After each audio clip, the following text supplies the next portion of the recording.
aumentando o som que o baile funk acabou de começar.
Yeah.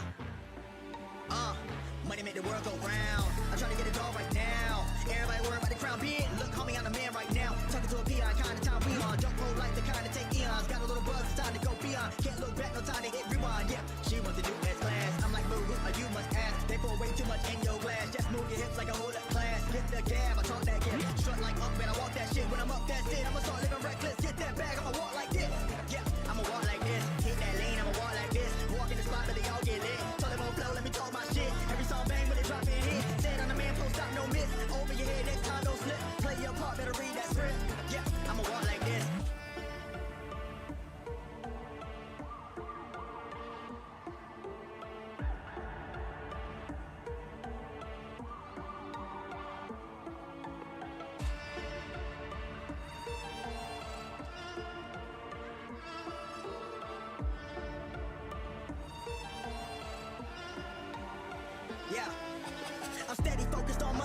I'm trying to count to 100 down. That's daily. Gravy pay me. M's and M's, no Slim Shady. Make account going so crazy. Still live it up when I'm over 80. Flying, I'm hotter than Hades. Middle fingers up to the ones when I hate me. Come with more fire than I'm up like a drought. Everybody lying for a little bit of clout. Stay making moves like I'm trying to sell a house. That's how it be when you're raised in the South. Mama always said that this money be the death of me. Money can't buy you happy, but I never seen a sad man ride in a jet ski. Time will tell, moving breakneck speed. First it was hate, now they got my steez. Took small sips, now they drinks on me. Commas in the bank, that's all I need. Business first and chill after. Set to cruise, but not the actor. Work hard, let the money stack up while y'all broke like a stress fracture. My God.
Everybody, and welcome to the East Africa Clash. Today it is going to be the grand finals, aka the finals of the finals. So be ready to have some fun and jump into the battleground.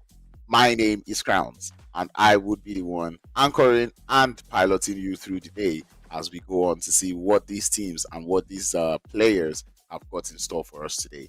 We do know that finals do get heated. We've had one day played already. I believe that was yesterday.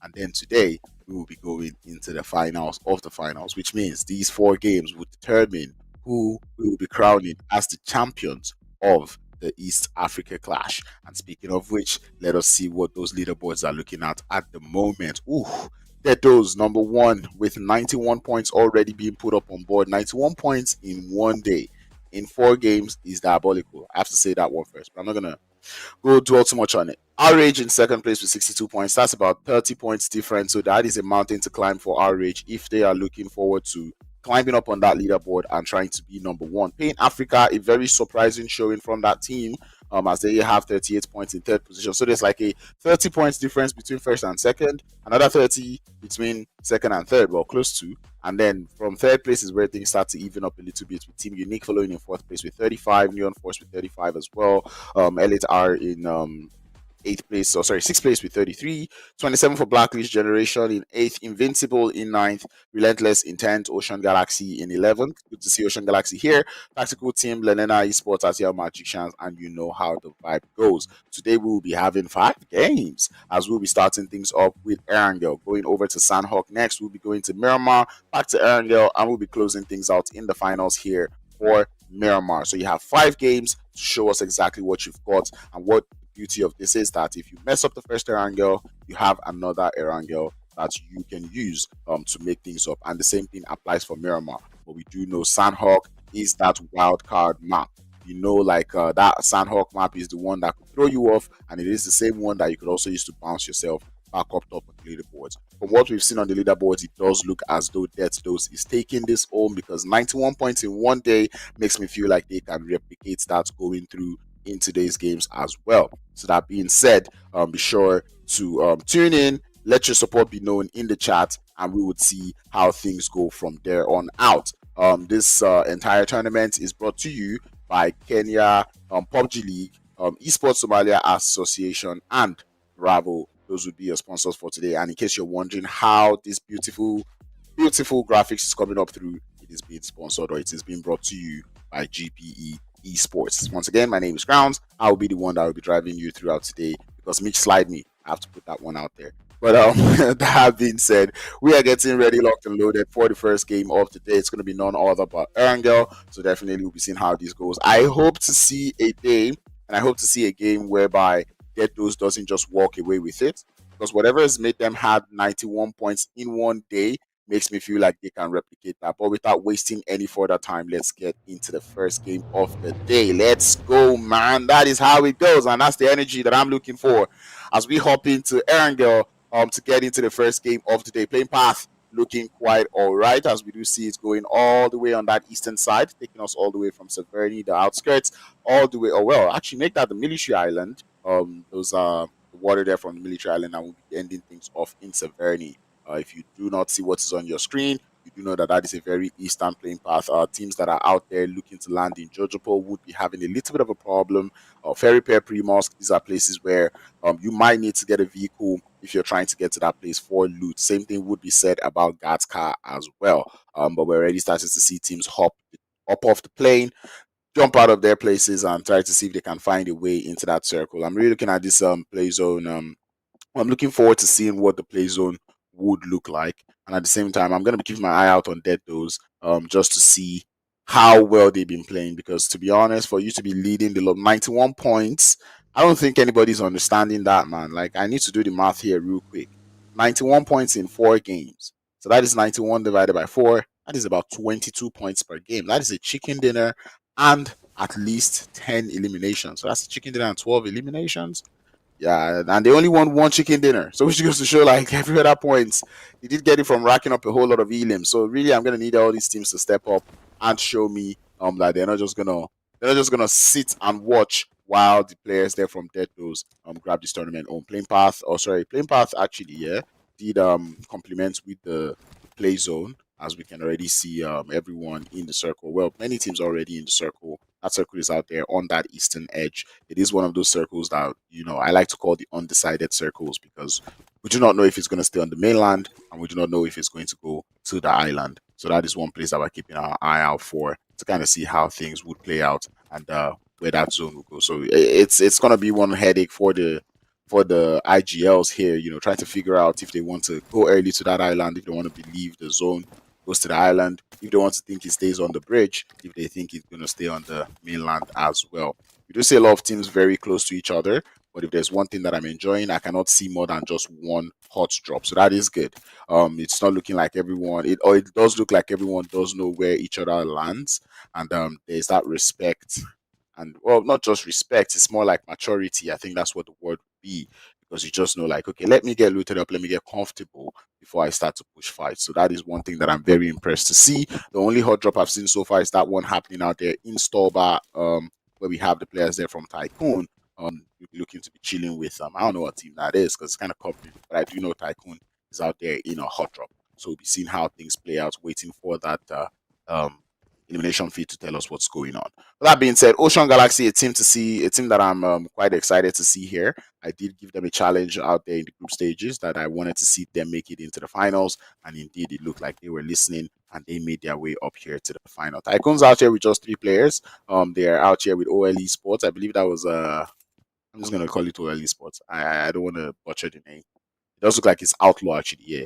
So Outlaw Esports, yeah, if I'm not mistaken. So yeah, they're out here. Outlaw Esports already on the losing end. They do have one player who has already been knocked down. I promise you guys, I've been out of the game so long, I've never seen these buildings before in my life. Either that, or I just don't go to Stolba enough.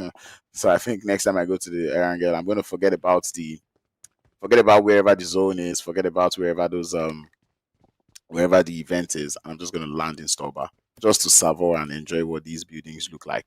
It doesn't look like Outlaw are having any interest in reviving their teammates. Sam does seem to be bleeding out a whole lot. That guy has got. I promise you, that is right. Because if I'm in his position and I see my teammates not even trying to come res me, I will be having a flaming head as well. My head would be very, very hot, and I would be pissed. Because what? They could have grabbed that revive a very long time ago. But you know what? I've said, you know what, whenever I'm wearing the bonnet now, I don't want to be crashing out.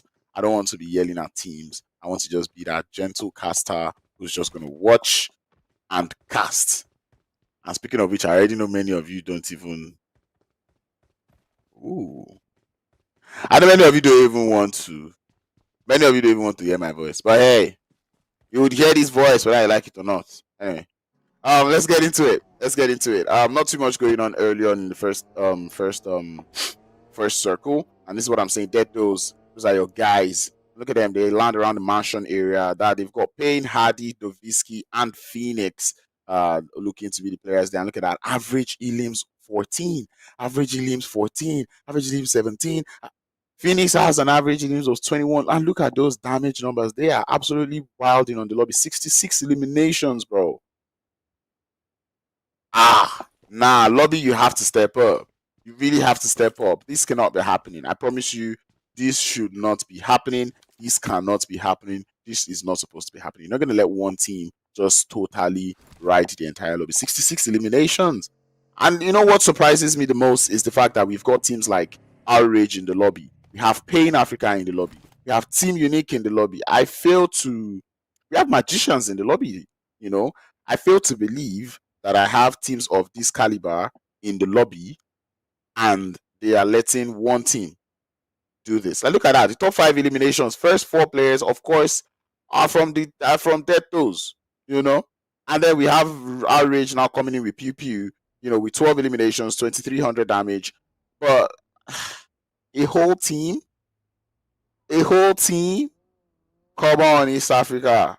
This is the grand finals. It's not the playoffs. It's not the group stages. You know, I would really like to see you guys, step up. So, please, I want to see that today. I feel like with what I'm seeing, I don't think Dead Dose is not going to win this. I feel like they've won this. There's no fighting it. There's no arguments. They've won this already, so no problem. But I want to see a battle for second place. You know, Payne Africa is a team that I know to be quite good, and it's still the same players that I know. So I'm really hoping to see them step up, because to be honest, this is not the Payne Africa that I know. You know, I'm seeing Payne Africa in other tournaments, and I can see them turning up. So like this tournament, I don't think it should be any different. So yeah, Payne Africa, if you're listening to me, I would like to see you guys step up the game and show me that Payne Africa that I know and love and enjoy to watch. You know. So yeah, Payne Africa, the ball is in your court, the guns are in your hand. Neon Force, the team that is out there sitting in 4th position. You see Lamron, No Mercy, Klaus, and Tony. being your 4 players that are representing the team there. 26 eliminations that they've been able to accrue.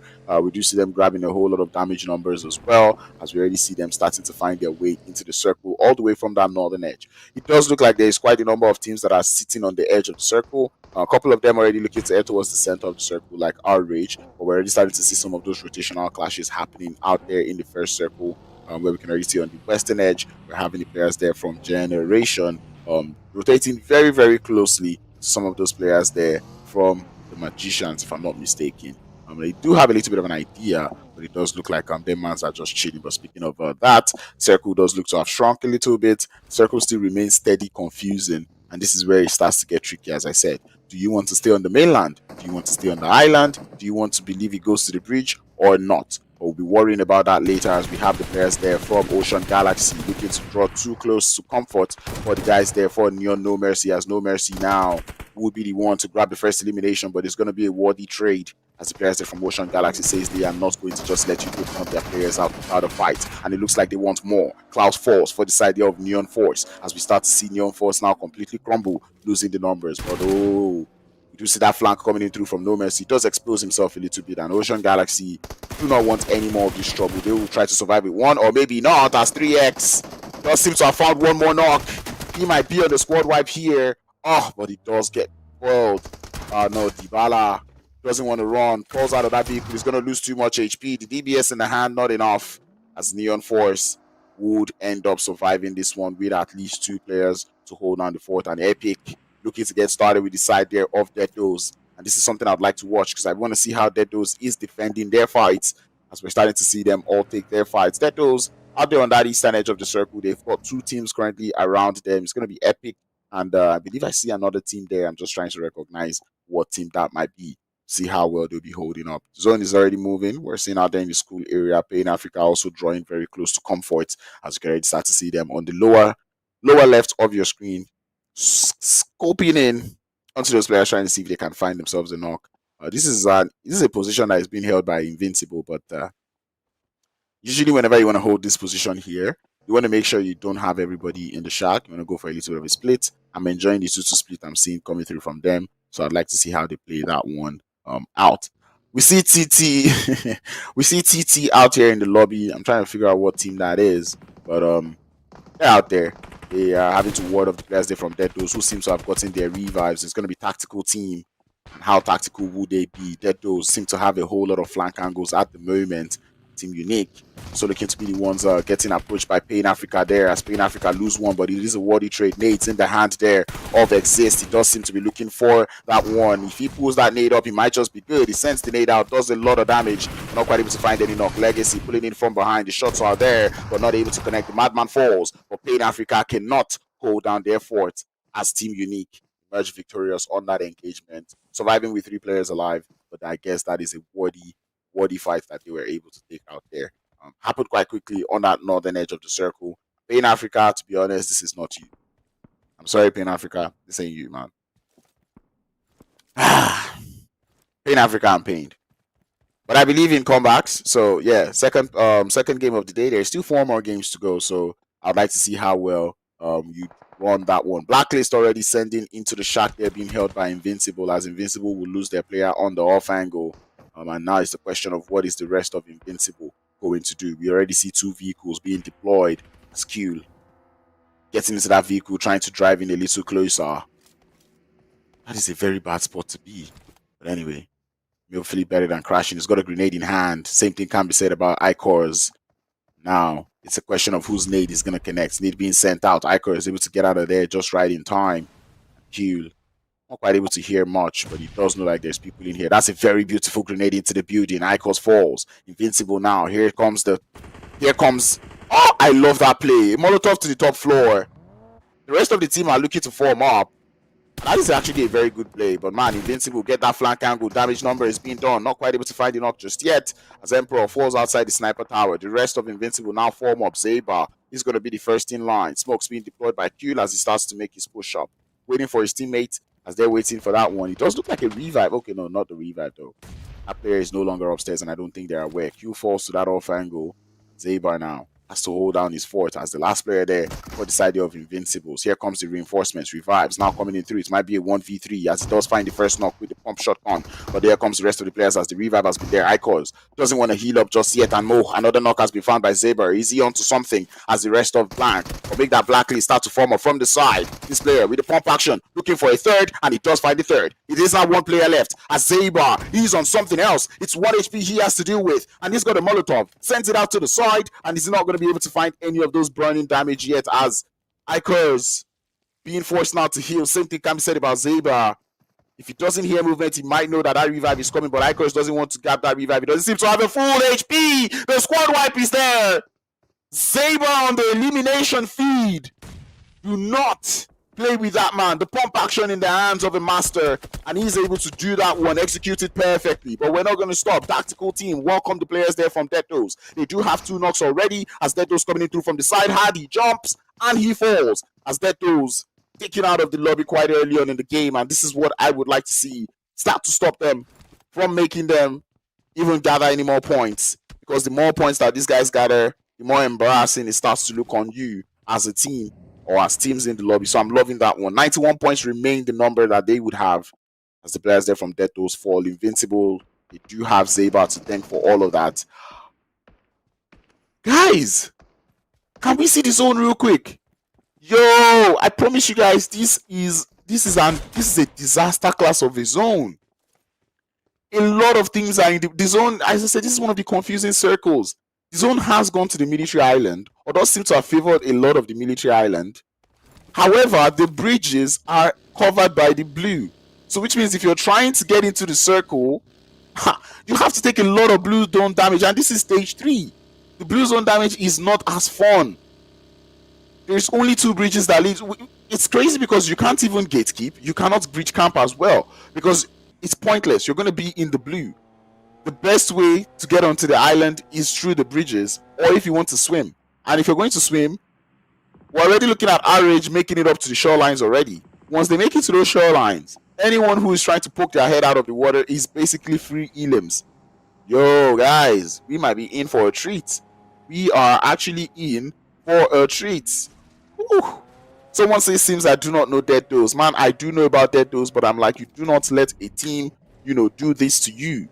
Can't be letting one team just completely ride the whole lobby, bro. You have to step up your game, But yeah, Deathdos does seem to be out of the lobby for what it's worth right now. Not like I'm happy, but I'm glad. I know that's very contradicting, but hey, I like to see other people fight for first place, and I want to see the attitude that comes through from RRAGE now. Seeing that the team that is number 1, there's 30 points to climb. I believe you can cover up 30 points in 5 games. However, you're just going to need that team that has that lead to have bad games. And well, for what it's worth, Deathdos already had a first bad game. I'm looking forward to seeing how this goes. Team Unique looking to take a little bit of blue zone damage in order to gatekeep. And this is what I was saying earlier. Now, the blue zone is covering the bridges. So, it's going to cover the bridges. And it's like, if you're not swimming, you would have to take a lot of blue zone damage. And to be honest, I do not know how many meds these teams have got. I don't know if many of them realize the situation they're in, but I'm loving what I'm seeing so far from some of the teams, especially Generation. They're choosing to stay on the mainland, try to pick up whoever is trying to rotate in late, and they will be going in even later into the circle. The circle moves again, and now it's on the mainland. You have no choice. You have no choice. You have to head on to the island. Deathdos. Sorry, Gen Z, what are you going to do? What are you going to do? That is the question I've got in mind. But Invincible, though, Zaber cannot save you every time. And this time they've got Neon Force being their worthy visitors right now. They are also on the mainland as they are expecting to complete. They have to finish this fight as quickly as possible. They've got 1 minute and 10 seconds to complete whatever engagement they've got here with Neon Force. Neon Force have got just 2 players. And the players there from Invincible are still up as a 3-man squad. They should be able to do some isolation. And they should be able to find their push in. As we're already starting to see nades being traded back and forth. No Mercy on that balcony. He might be getting too exposed. That's a good grenade. Lands, but No Mercy is in the building. Now he knows where that player is. Tosses a Molotov over. But the players there from Neon Force get that mobile. Make that Invincible. Get the memo. They're able to move away just in time. But guys, they do not have the time, I promise you. None of these teams have the time. There is no smooth way to get out of here. So they have to fight. They really, really have to fight it out. But it does look like tactical team also on that mainland. There is a lot of fights going on the mainland, and it's going to be down to everybody on that mainland is going to fight each other, and it's just going to be the players there on the island, the 3 teams on the island to fight it out at the end of the game. But that being said, Invincible vehicles are pointless at this point because the only thing you can do is drive into the water and start to swim. Invincibles will leave one player, or maybe not, as they all get their smoke train. That is a good smoke train, not gonna lie, and they will be getting out of there. It looks like they want to try the bridge, but that is going to be a lot of blue zone damage. He's got 17 bandages. Hopefully that is going to work out well for him. Well, ladies and gentlemen, this is about to be one of the most chaotic PUBG Mobile games. And the reason why I'm saying it is the zone is not getting nice. This is stage 4.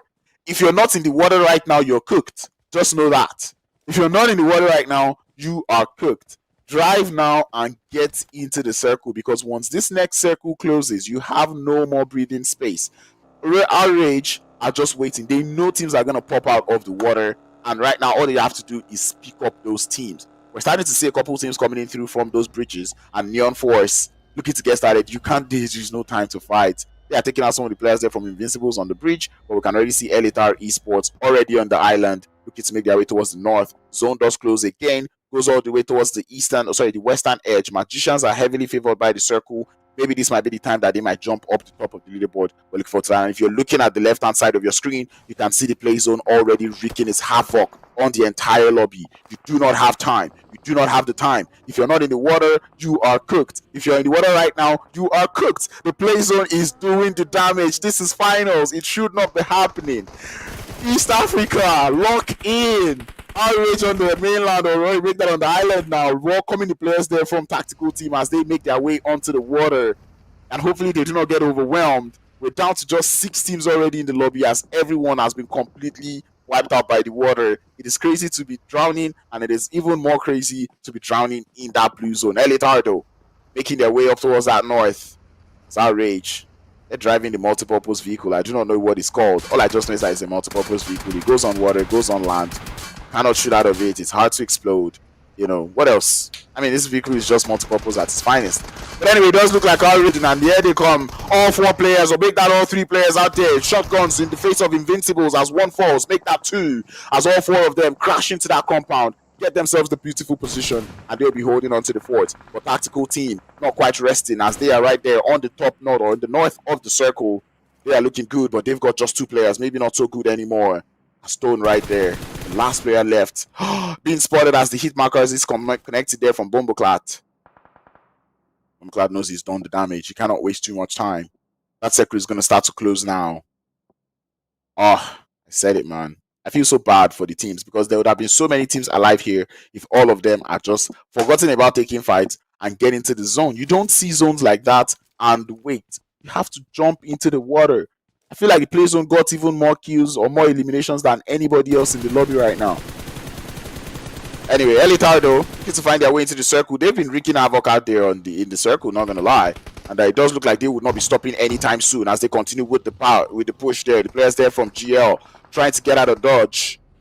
But it doesn't look like Elitar are looking to have it there. They are all out there on that eastern edge, out there on the edge of the circle, as Elitar Esports chilling for elimination so far.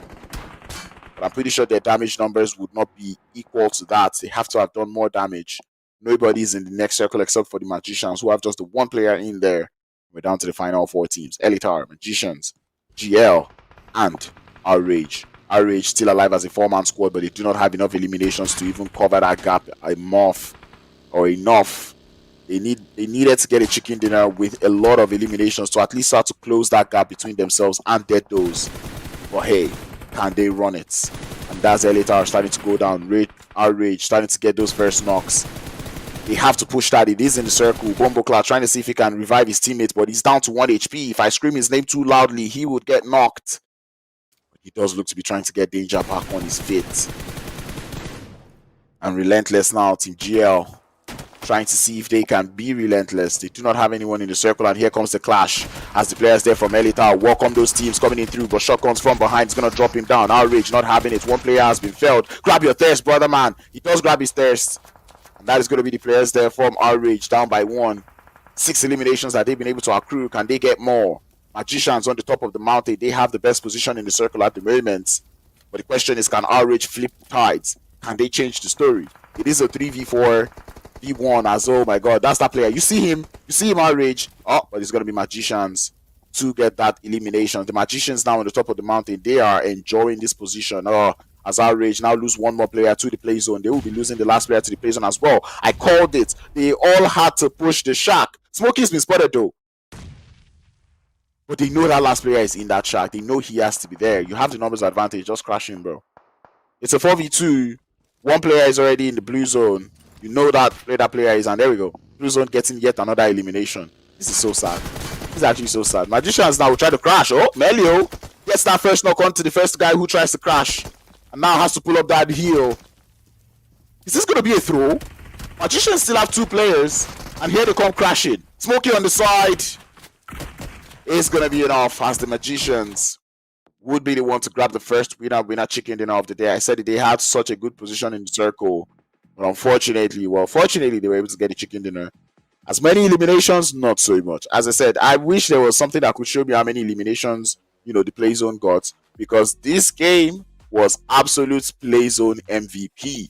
As I said, I called it earlier from the beginning. And these are the things that I would like to see come through from players. When I'm starting to look at teams like this, when I'm starting to look at zones like this, what I expect to come through from the players is start to make up your mind. Put it in the back of your mind that, you know what, this is a circle that can either go to the mainland or it could go to the island. We want to be as close to the bridge as possible. From the time that zone shifted and got away from the bridge, I expected everyone to either get into a vehicle and try to cross that bridge because, at that point, teams cannot gatekeep you anymore because they have to get into the circle as well. So I'm expecting everyone to get onto the bridge, try to make it up to the island because that is where you need to be, or get into the water and start swimming. But no, we had teams staying on the mainland and still not fighting each other. They were just wasting time. But anyway, Magicians out there getting the chicken dinner, but they were only able to get 6 eliminations out of it. I mean, we're trying to catch up to a team that has 91 points. This is not enough. But anyway, nonetheless, it is a chicken dinner. That is 15 or make that 16 points that they're able to accrue in that position. But nonetheless, they did make a good position or rotation coming through from the Magicians. They did rotate early. They tried to pull up a bridge camp. But unfortunately, as I said, when that blue zone covered when it was clear that the zone was going to cover that bridge, definitely that it is all over. But anyway, those are the points that they were able to get today. For this first game, ATL Magicians with 16 points, RRAGE with 12 points. And look at that, the elimination count. You can literally count the amount of elims. Like, look at that. Look at that. The eliminations are not even much. I don't even think this is up to 20% of the lobby. And it's like, or let me say 30, so I'm not too harsh. But it's definitely not up to 50% of the elimination. That means over 50% of the players here that played this game were eliminated by the play zone. I was just told they're about to show the MVP, but I promise you this is not the MVP. The MVP is the play zone. But hey, Bumbleclat getting himself 4 eliminations. It is not an easy feat. 468 damage to go alongside it. He did play so well, and ooh, what a picture. Look at that. That is aura right there. But anyway, man of the match is going to be Bumbleclat. He did get himself 4 eliminations, 4 knockouts to go as well with it, and we're about to see head-to-head. Head-to-head has to be between the play zone and somebody, but we cannot just look at that. And I did say this about the Magicians, they had such a good position. I think Elite R is also another team I would have loved to see because I know they were probably dispersing out a whole lot of damage. They did a whole lot of working, but Elite R were not just able to pick which fights they wanted to take, and that is where the problem started. But anyway, 6 eliminations on both sides, 1,000 damage coming through from the Magicians, RRAGE with 961, 4 knocks on one side, 6 on the other side. Total time in blue 2 minutes is diabolical work. But anyway, we're looking at how things advance coming in through, and this is what I was saying. Oh my god, I love this graphic so much. Magicians started all the way from the military island, and then they're going over the cross. And look at what Magicians are doing here, which is what I enjoy. Keep one player on the mainland, keep the rest on the island, because you're trying to see how the zone is going to react. Don't show me full teams. I like it just at the Magicians, right? And then we're seeing that, you see that split coming through from the Magicians, right? They do not know where the zone is going, but they're staying very close to the bridge. That is what I expect. RRAGE also staying close to the mainland, to the edge, is also something that I would expect. Show me all the teams now, because RRAGE, they're there holding the fort. The Magicians constantly playing along that, and that's what I expect, because in this kind of zones, you want to be as close to a bridge as possible. And look at, from this point, this is where I expected everyone to get into the circle. Look at Elite R, instant moving, RRAGE, instant crossing over. Show me every team if it's possible, because every other team at this point, we're still out there. Look at them. Everybody is still on the mainland. That is wrong.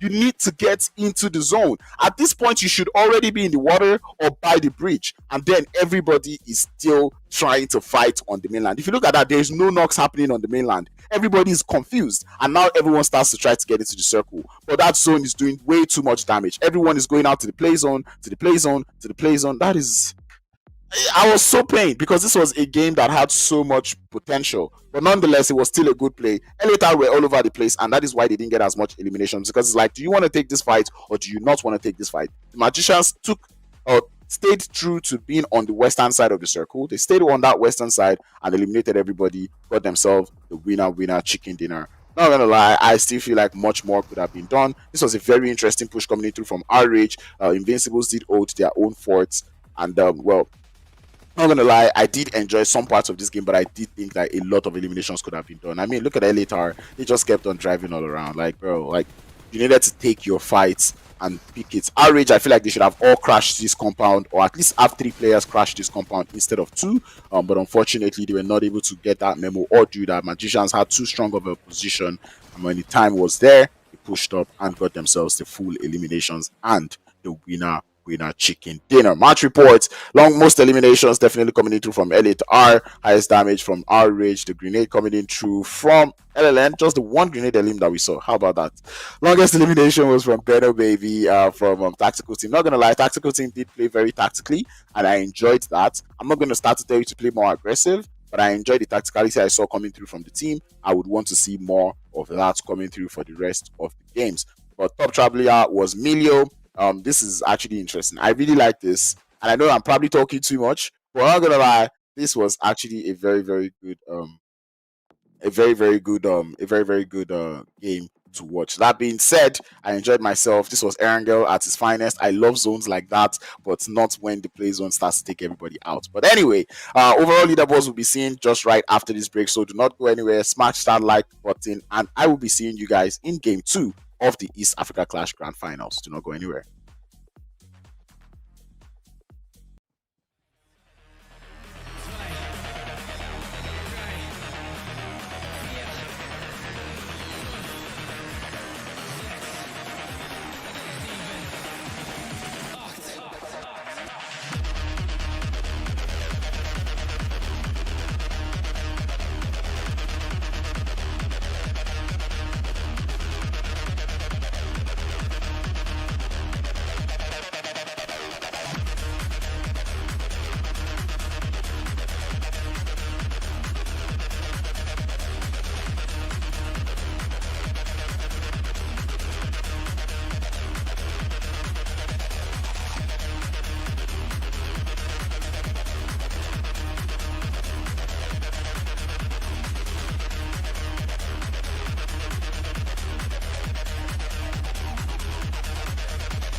Alrighty, ladies and gentlemen, welcome back to the East Africa Clash. I know that time I was telling you something else, but ooh yeah, I am here.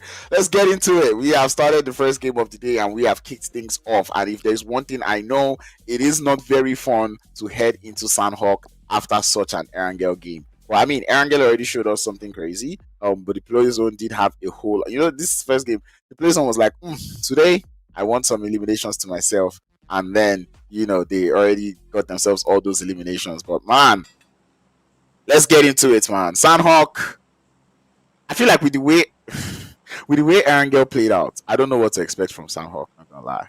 Like, I hope to see more aggression in Sanhok, and I don't want to get this idea that the only way I would get aggression is going to be from Death Doors. So please, I don't want Death Doors, I love you guys, not gonna lie.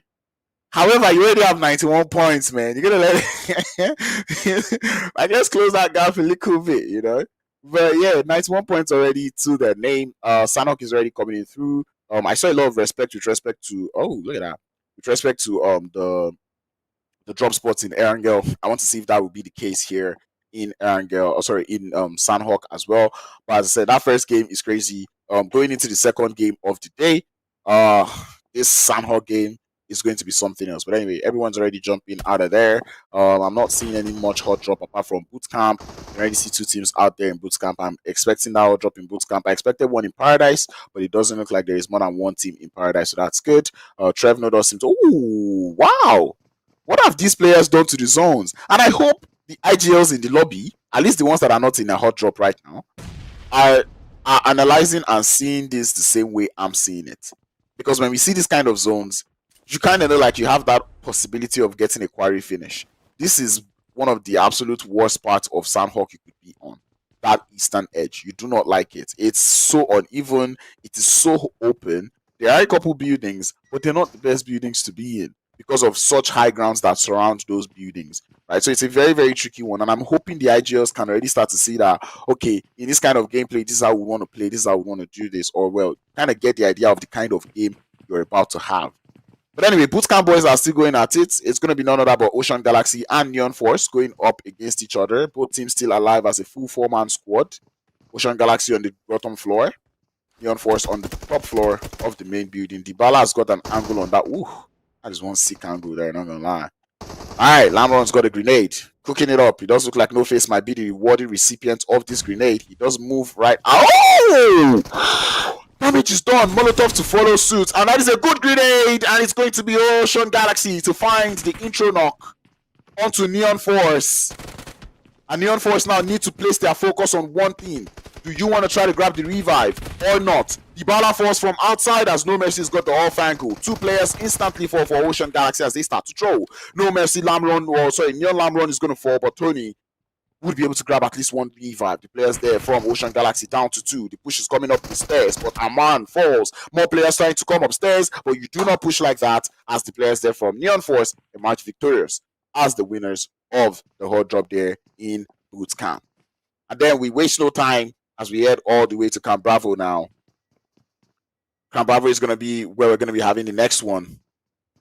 What's going to happen out here in Camp Bravo? It's going to be the players there from Outlaws going up against Generation Z. Thomas outside. I do not get why he's outside there, but you want to make sure you have your full squad there. Window has been vaulted. DBS to the face there as Luradin finds the first knock onto the side of Generation Z. Looking for the second, but the jump comes right in time. There is a little bit of cover fire, and the Outlaws have to chill. But Isco coming in through from behind, uses the pump action, tries to get a little bit of damage, but not quite able to find the knock. Jumps are coming in through. DBS doing damage. Isco falls back upstairs as he cannot just quite hold the fort, but he's getting pushed. AKM now being the gun of choice. Azisco trying to hold down the fort, but Kelvin does get yet another knock, and Outlaws go down to such a fierce push coming through from the side of Generation Z as all eliminations go up there to Kevin, but nonetheless it was still relatively a team effort in order to take that team out. Camp Bravo has now been reduced to one more team. I'm loving this from Invincible, loving this from Elitar. Understanding what about the zone is about to do. Unfortunately, it's going to lead to an early engagement, but both teams are going to go at it. And this is what I was saying about the compounds here on this side of the map, on the eastern side of Sanhok. Yes, there is a compound. Yes, it is covered, but a lot of high grounds that are covering this. So you want to make sure that those high grounds there, you're You want to make sure that the high grounds, you're holding those high grounds very well. Ooh, and there we go. High grounds already coming into play as Bombo class. Find that first knock onto Sinado. And Kill now is going to have to get into that vehicle, try to head out of dodge. Invincibles get the memo. Invincible get the memo. And they're going to head out of dodge. Yes, they are. Yep, that's about that. That one, as I said, Invincibles have gone for the compound. Elatar have gone for the top of the mountain. And they are just chilling out there. It's going to be very crazy because Invincible wouldn't be able to do a whole lot of work from there. They probably wouldn't have a high elimination game here. So that is not fun. Deaddo's still alive there in Sammy. I'm hoping Tactical Team once more are going to be playing a little bit of gatekeep on them because Deaddo's need to get into the zone. The Magician and Pain Africa already did go about their way as we're already looking to get started with fights. Oh well, yeah, they did get started with fights around that trifecta region. But it does look like they would not be continuing on that one. Pain Africa now looking to find a way into the circle. That vehicle is already on fire as Magicians do not want them to just rest on this one. Players there from Blacklist also out here around the Invincibles. And you see what I'm saying? Invincible, you do have compounds. You have that compound cover, but there's Elitar on that high ground, and there's Blacklist who is ready to third party whatever fights might be happening in here. But Blacklist, you can't be standing out here for so long. There's only a matter of time before teams start to swarm into this position. But speaking about teams swarming in, it's going to be RRAGE looking to drive towards Painan. I'm pretty sure they are aware of Tactical Team who land in that position. It does look like they do not want to fully go in through Painan. They're just trying to make it onto the other side of the road. Team in Painan there would also be receiving Deaddos. And it looks like Deaddos might want a little bit of revenge onto the side of Tactical Team. I'm looking at the map here, so in case you do not understand what I am saying, that is because I can see that on the side and see what is going on. But anyway, Invincible might be receiving visitors with the side there of Blacklist. But there is nothing Invincible can do right now from this compound. So as I said, as much as this eastern side has a lot of compounds, it's still one of those cases where, well, is the compound really the best option? It kind of it limits what you can do. So we're looking forward to seeing how these teams will play it. I just see quite a number of teams on the edge, which I respect. Reason why I'm respecting it for now is because, as I said, center of the circle is nothing to write home about. Invincible can tell you about that. Elitar can also tell you about that. And that zone does get smaller. Still out there looking to be in that center of that eastern side. It's still very, very eastern focused. A lot of teams will still be playing this one out. And to be honest, if every team is able to play on the edge, because there's 15 teams alive right now. Oh, Invincible, you see him. Oh my God, you slept on it. All right, Saber now anticipating the push as Elitar. Lose one player now. Invincible watching that push coming through. Zeba, you know he's not going to vault that window, so you want to watch that player who is trying to push up. There is a Molotov or grenade that you can throw, and finally he clocks it. Elitar is going to try to grab that revive as Zeba has that grenade in hand. Is he going to bounce it off the wall? Yes, he does. Is he going to connect? Yes, he does. I love it. Yes! Zeba does get the first knock, looks for more, but gets returned instantly. Kill the last player left to hold on the fort. He's got a Molotov sending it into that building, and that's a good molly. But then it's going to be Danger coming in through from the side. Danger did show us that he could do a whole lot of damage, but Kill, you need to get out of that building. The players there from Blacklist is to come in for the third party, but Kill is able to find himself another knock as he's going to kill out the players there from Elitar all on his lonesome. But no, use your headphones. They are behind you. Oh, it's third party. RRAGE coming in through. But no, they're going to get knocked as well. The chaos ensues right here in Sanhok. Polo has to grab the revive, but Blacklist, they heard the fight. They know that there is a team in here. They're sending the grenades in, looking for the knock. As Elitar, down to just the last player, but these are the top teams looking to go out one after the other. Danger, DBS in hand, is able to find the first knock. Gets the thirst instantly because he understands the point of elimination. As Danger, holding down the forge, trying to confuse the players there from Blacklist, turning his back. But he gets the memo now, gets caught on the heel. And down he falls. RRAGE, you have to send it into the compound. RRAGE has to send it into the compound, but they're not. They're not going to fight for the compound, and that is completely okay. They have a high ground.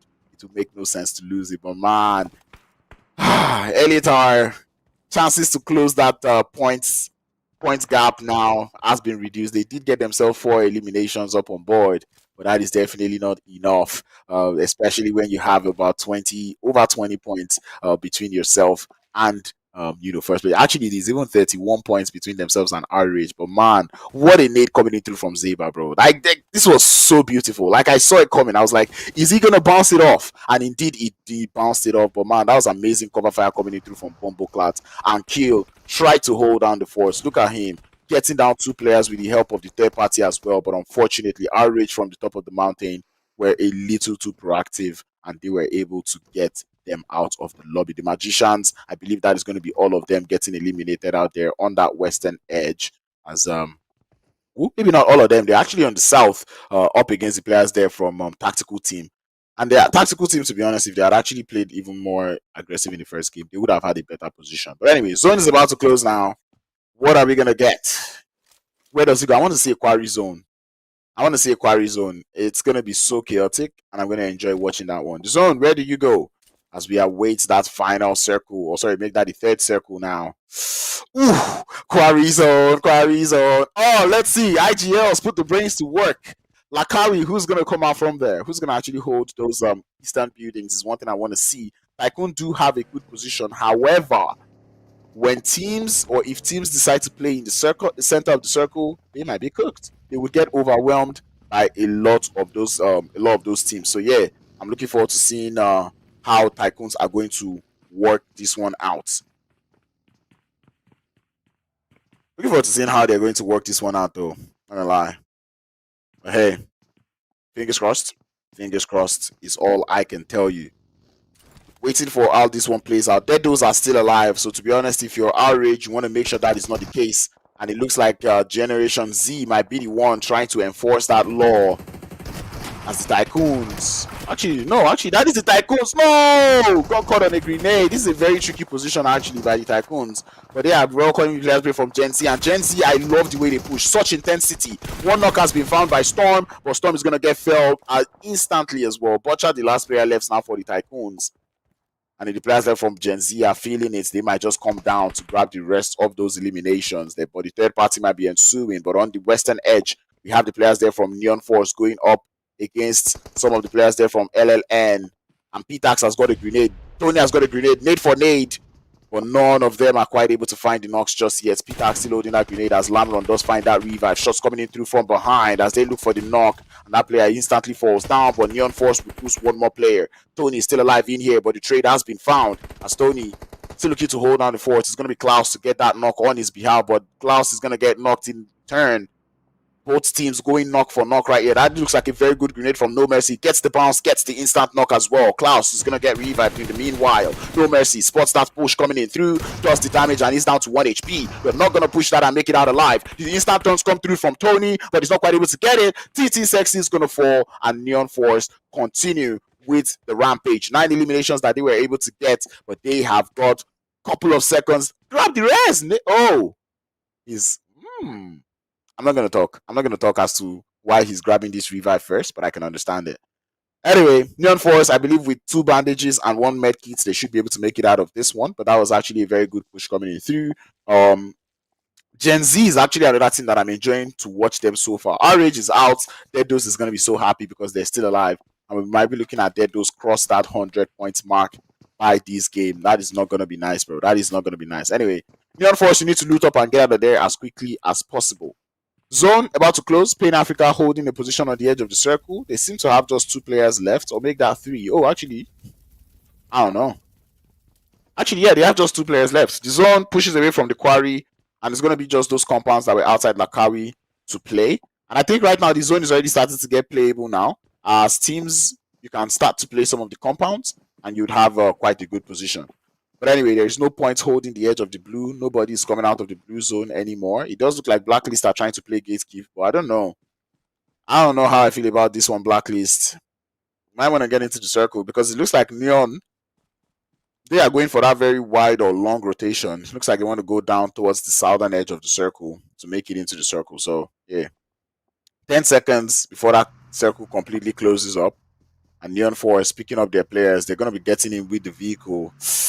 Wow, look at that. Overall, average elims. Leon Formers, No Mercy already has 11. Tony with 7. Klaus also with 11. You can get to see how that team is putting in the work. And look at what I was saying about Blacklist. They would have already made it into the circle, but they were waiting to to gatekeep. I don't think waiting to gatekeep is the right way though. But anyway, tactical team, they do seem to be quite tactical. I gotta give it to them with respect to their positioning, holding the 2-2 split on that southeastern edge of the circle. Dead those holding quite a split. It's a individual splits going on that western edge. Players there from Epic just holding it up close to the center, playing Africa, and the players there from GL looking to be interested in the same set of compounds, but playing Africa will be the ones to grab the first knock.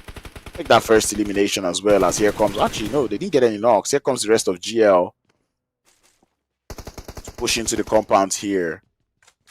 And Ammo looking to get that knock, but no, it's only damage that is being done. Relentless staying alive. 4-man squad still alive here. This compound is going to be a compound of choice, but at the same time, on that western edge, we might be seeing a whole lot of trouble though. As Team Unique might be welcoming the players there from Gen Z, and if you've been watching Gen Z so far in this map of Sanhok, you know that they have been on something different. Neon Forest though, dealing with the rots there of those.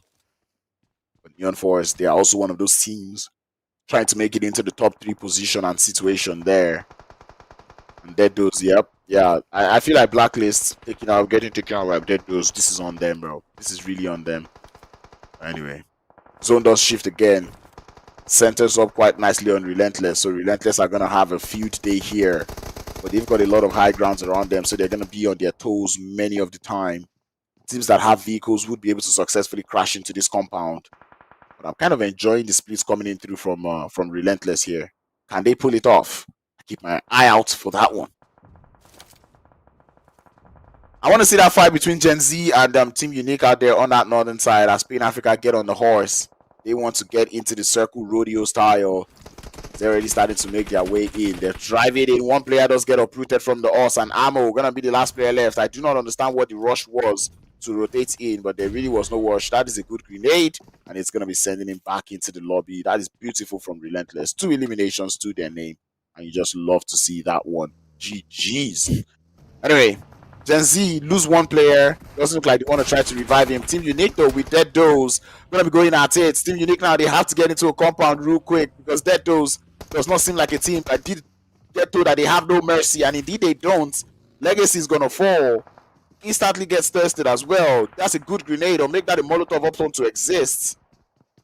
And Team Unique now, they have to play this one quite slowly, but they are being heavily gate kept here. Exist has to find a way into the circle, sending out the grenades towards Dead Doze, trying to make it out from the right hand side, but grenades is all he can work with as he takes some shots towards Hardy. Hardy falls as the shots connect through the feet, and it's going to be Neon Force coming in through for a little bit of third party action. Exist has to pull up that nay or make that a health kit instantly. Getting that instant thirst, he's going to find it. Sasaki comes in through, but he's going to get that knock up onto Exist. The trade has been found. Frag Z, the last player left for Team Unique, holding down the forts.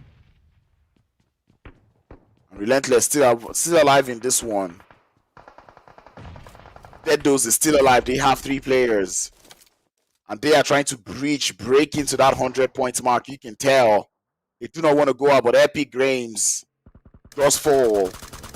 Team Epic now down to just the last 1 player. Does get the shots up onto Dead Doze, or brutes 1, but cannot do more than that as Dead Doze continue to push into the circle. They already have 7 points. At this point, they have reached 100 points as they continue on with the rampage. Driving around the map, goes for the run over because I do not know what these players are doing. Tactical team lock in as Dead Doze find 1 more knock. Still alive as a 2-man squad, if I'm not mistaken. And there comes the shots. Phoenix tries to find the knock, shooting the shots with the S12K. Eventually finds the knock, but cannot find the thirst, as tactical team will take him out instead. Dead Doze down to 1. No revives can be gotten at the time being. And tactical team also down to just the last player. Relentless, I told you they are gonna have a few day. Matty trying to see if he can cross the road, but he cannot. Not while Error is watching, because Error, don't miss those. Does get the knock there. Relentless still alive. They might be able to grab that revive. And Zeus trying to force out that pick coming in through from Dead Doze. And now it is a 3v1v1 or a 2v1v1 because 1 player there from Relentless is down, but it does look like they will be Relentless and be grabbing that revive. Error seems to be the only person in the circle right now.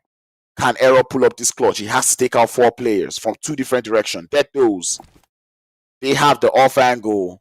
And that little shark, I'm pretty sure Error is aware, but Error's greatest disadvantage is that vehicle that is very close to him. Because if they actually take out that vehicle, he might be losing all sorts of HP, if not even getting knocked as well. Dead Dose Pain, trying to see if he can get a little bit of HP up. He needs to get into the circle. Error, he knows these guys have to get into the circle, and he's watching. He's got grenades. Prepping it up so early, sends it out. Dead Dose Pain does do the damage there. The grenade is good. The grenade is very good. It does get one, but Dead Dose is going to fall. Now, Error, you've gotten all the help you need. He knows where these players are. That is a good grenade, but he cannot quite find the knock just yet. He's got more to spare. Grenade lands on top of Error, but he cannot fall just yet. G-Man has made it there. And here come GG's. Relentless get themselves the second winner chicken dinner of the day. And they did play this so well. They played this so well. I loved it. And look at that curly hair. You do not like, he's got curly hair like I do. Well, maybe not like I do, but he's also wearing glasses like I do. Of course, they have to play well. That was such a good play coming in through from Relentless. I loved it. Like, that was very interesting. They played that so well. And you could just see them just heading out of that compound little by little. So I did say it earlier. They were holding a very good split in that compound. And I said they were going to have a field day. All they had to do was play it well. I asked the question, are they going to play it well? They gave me the answer. Yes, Crowns. We know how to play our way around the map of Sanhok. So far so good. I'm enjoying the games because the first two games so far has come with very tricky circles. These are not circles that you see every day, right? And these are the circles that gets you thinking, what do I want to do? How do I want to play this? How do teams play? And how do I want to play to complement that? And that is one thing I enjoy. Players there from Team Relentless, not too many eliminations up on board, but they were able to get themselves a winner chicken dinner with 7 eliminations to go alongside it. And majority of those 7 eliminations came from taking those compounds. I'd like to see an head-to-head between any team really and what was their name? Generation Z, because Generation Z actually also played this game so well. They fought so frantically. They fought as a team, which is one thing I enjoyed the most. Pushing in numbers is something that I would always support. But yeah, love to see that one as the players there from Relentless who grabbed themselves the winner chicken dinner. 17 points up on board. Dead Dose breaching the 100-point mark as they get themselves 14 more points to put up on board. Neon Force with 11 points. Team Unique with 11 points as well. Tactical Team, once again, they've played well in terms of tactics. You can tell that they have a play style and they have a game plan, and I'm enjoying it so far. You could work on that elimination a little bit, but so far I am enjoying what I'm seeing coming in through from the team, their tactical team. Epic Esports played a little too passively. You were holding very good positions in the circle all through, but unfortunately not quite able to play that one well. Generation Z, the team that actually got themselves 7 eliminations but not enough placement points to go alongside it. They did play so well. This man, Neon for No Mercy, got himself 4 eliminations, or make that 5 eliminations, 4 knockouts. We saw him be an absolute menace in that fight there in Put Camp, and of course it is worthy that he is the man of the match for this game. Neon Esports or Neon Force did not end up winning the game, but for No Mercy, make that No Mercy was able to do quite a number of damage. You'd love to see that one coming in through. Head to head, who are we going to have it up against? It is going to be Relentless going up against Dead Dose. I do not know how Dead Dose got themselves 9 eliminations, but well, they have 9 eliminations. Because I looked at Dead Dose at one point, they had 0 elims. Next time I looked at them, they had 7. And it's just like, how do they get these numbers up? It is almost like magic. They literally show no mercy. I saw them take out a couple teams out there on the edge as well. Or make that on that southern edge. And I believe it started with Team BL Blacklist, because Blacklist had no business trying to gatekeep Neon Force, but they went on to gatekeep and they ended up getting taken out by Dead Dose, who also took out Neon Force that they were trying to gatekeep. And man, I'm not gonna get in there. But anyway, 7 eliminations from Relentless, 9 from Dead Dose. Love to see that one. A lot of damage being done. And this one again, we're gonna see this. I'm fine with seeing all the teams here. Started off with that circle. From when I saw this circle, I knew it was going to be something chaotic. Like, I know that this is a circle that is not going to be very, very easy to play. A couple teams decided to rotate very early into the circle, and that team being Invincible, and the other team there, I believe it was, I forget their name. But yeah, everything that did rotate early did not quite play so well. One thing that I enjoyed to watch so far was players there from Gen Z. They took so much good fights. But anyway, Dead Dose, we already saw them going in. From when tactical team were not able to take out Dead Dose, you can see that they tried to gatekeep. But Dedos understanding that and sincerely not going for the edge play instantly, heading straight into the circle was a good play. You could see tactical team still waiting to find the players there from Dedos, but unfortunately, by the time they found Dedos was very, very ready for them. And you could already see, I think Dedos took out some of their players at this point of the game, or well, at some point in the game. But look at what I'm saying about Epic. Good position. All of this rotation is happening around you, and they were not able to capitalize. That is not something that I enjoy to see. Can I see other teams? But that's not something that I really enjoy to see. I'd have loved to see them play this a little bit better. And look at that. You see, when Relentless took that compound, I did say anyone who's trying to crash that compound would most likely be getting it. That was a very good split they were holding there. Dedos understood that and did not go for the compound. Players there from Pain Africa tried to crash the compound with a horse, and they suffered to that one because they lost a whole lot of players. Tactical team waited too long to take out the players there from Epic Games, and that's the only reason why they got just 4 eliminations to speak about. And Dedos heard that noise, he wanted the trouble, and they did all of that. Errol tried his best to hold down the force, but unfortunately, he was not able to hold down the fort. I think that Dedos got a little too excited in this game, because really they could have grabbed a revive onto one of their players, if not even all of their players, but they eventually just got into the vehicles, got carried away by the eliminations, and let those 2 players bleed out. And unfortunately, when they needed the numbers advantage most, they did not have those numbers. I mean, they were just driving all around the map. That is not what you really want to see. You want to make sure that you're not getting too carried away. In case you're wondering what is showing on your screen, this is how we lost players, or where players actually did go out early on in the game. And you can see Invincible and Blacklist going out, in that center, because both teams decided to go on very early into that. This is how the zone actually did progress. And I would really say people should study this, because as I said, you do not see this kind of zone every day in the map of Sanhok, and these are the kind of games that really, really pushes you to the limit. From when I saw that first circle, I knew it was going to be something else, and the zone did continue on that eastern move up until the end. Match report: 5 eliminations for Neon 4. No Mercy definitely did get the most damage. Also the eliminate. Wow, what? Longest ceiling from Phoenix, and 3,000 meters. That man was traveling, He did do a whole lot of movement. Not too surprised. They were trying to gatekeep, and they were not quite able to make up their mind. And that is not something that I really enjoyed to see, that one. I do not know if I'm going to be seeing the overall rankings here, or if it's going to be after a break. But not gonna lie, so far so good. We've seen 2 games done and dusted. I cannot wait for the remainder of the teams. We've got 3 more games to go, and right now we are about to head into map of Miramar. Not instantly, we'll be heading into the map of Miramar just right after the short break.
All right, ladies and gentlemen, welcome back to the East Africa Clash. We are approaching the midpoint of the day. I do not know how this game is going to play out because it's Miramar.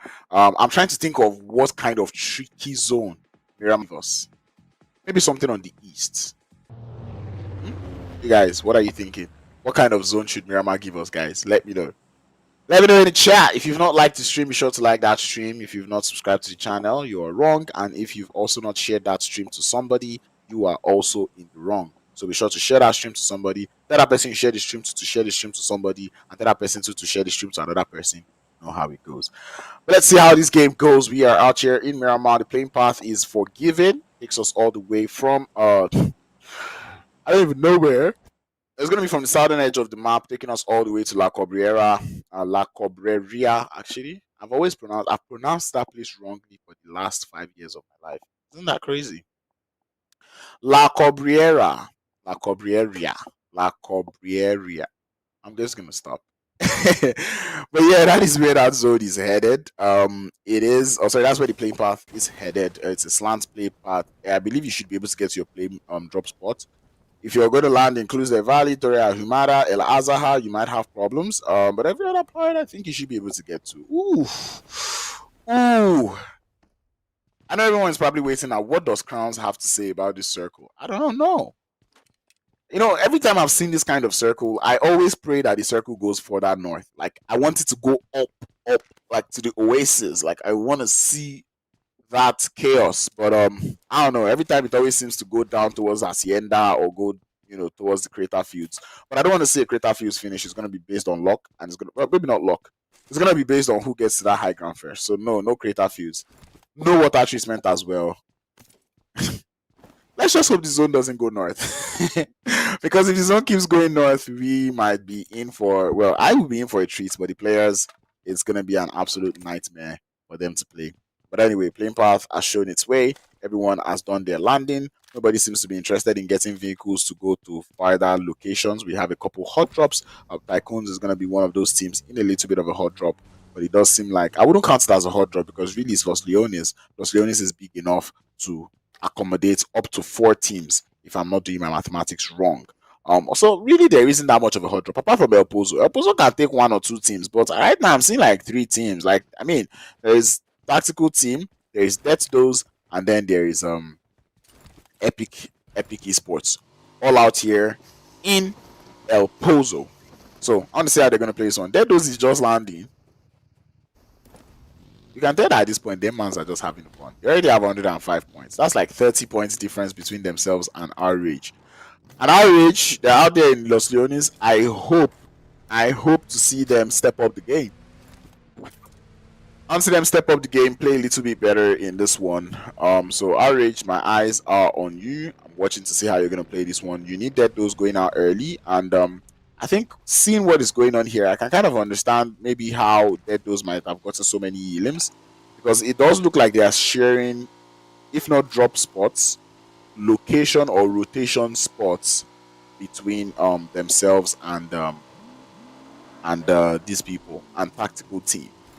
And it doesn't look like Tactical Team has been winning most of those engagements. Tactical Team strikes me as a team that knows how to rotate, they know how to play, or well, they know how to play around the circles. But unfortunately, when it comes to taking the fights, they've not really shown me that they know how to get aggro. They don't really know how to flip that switch.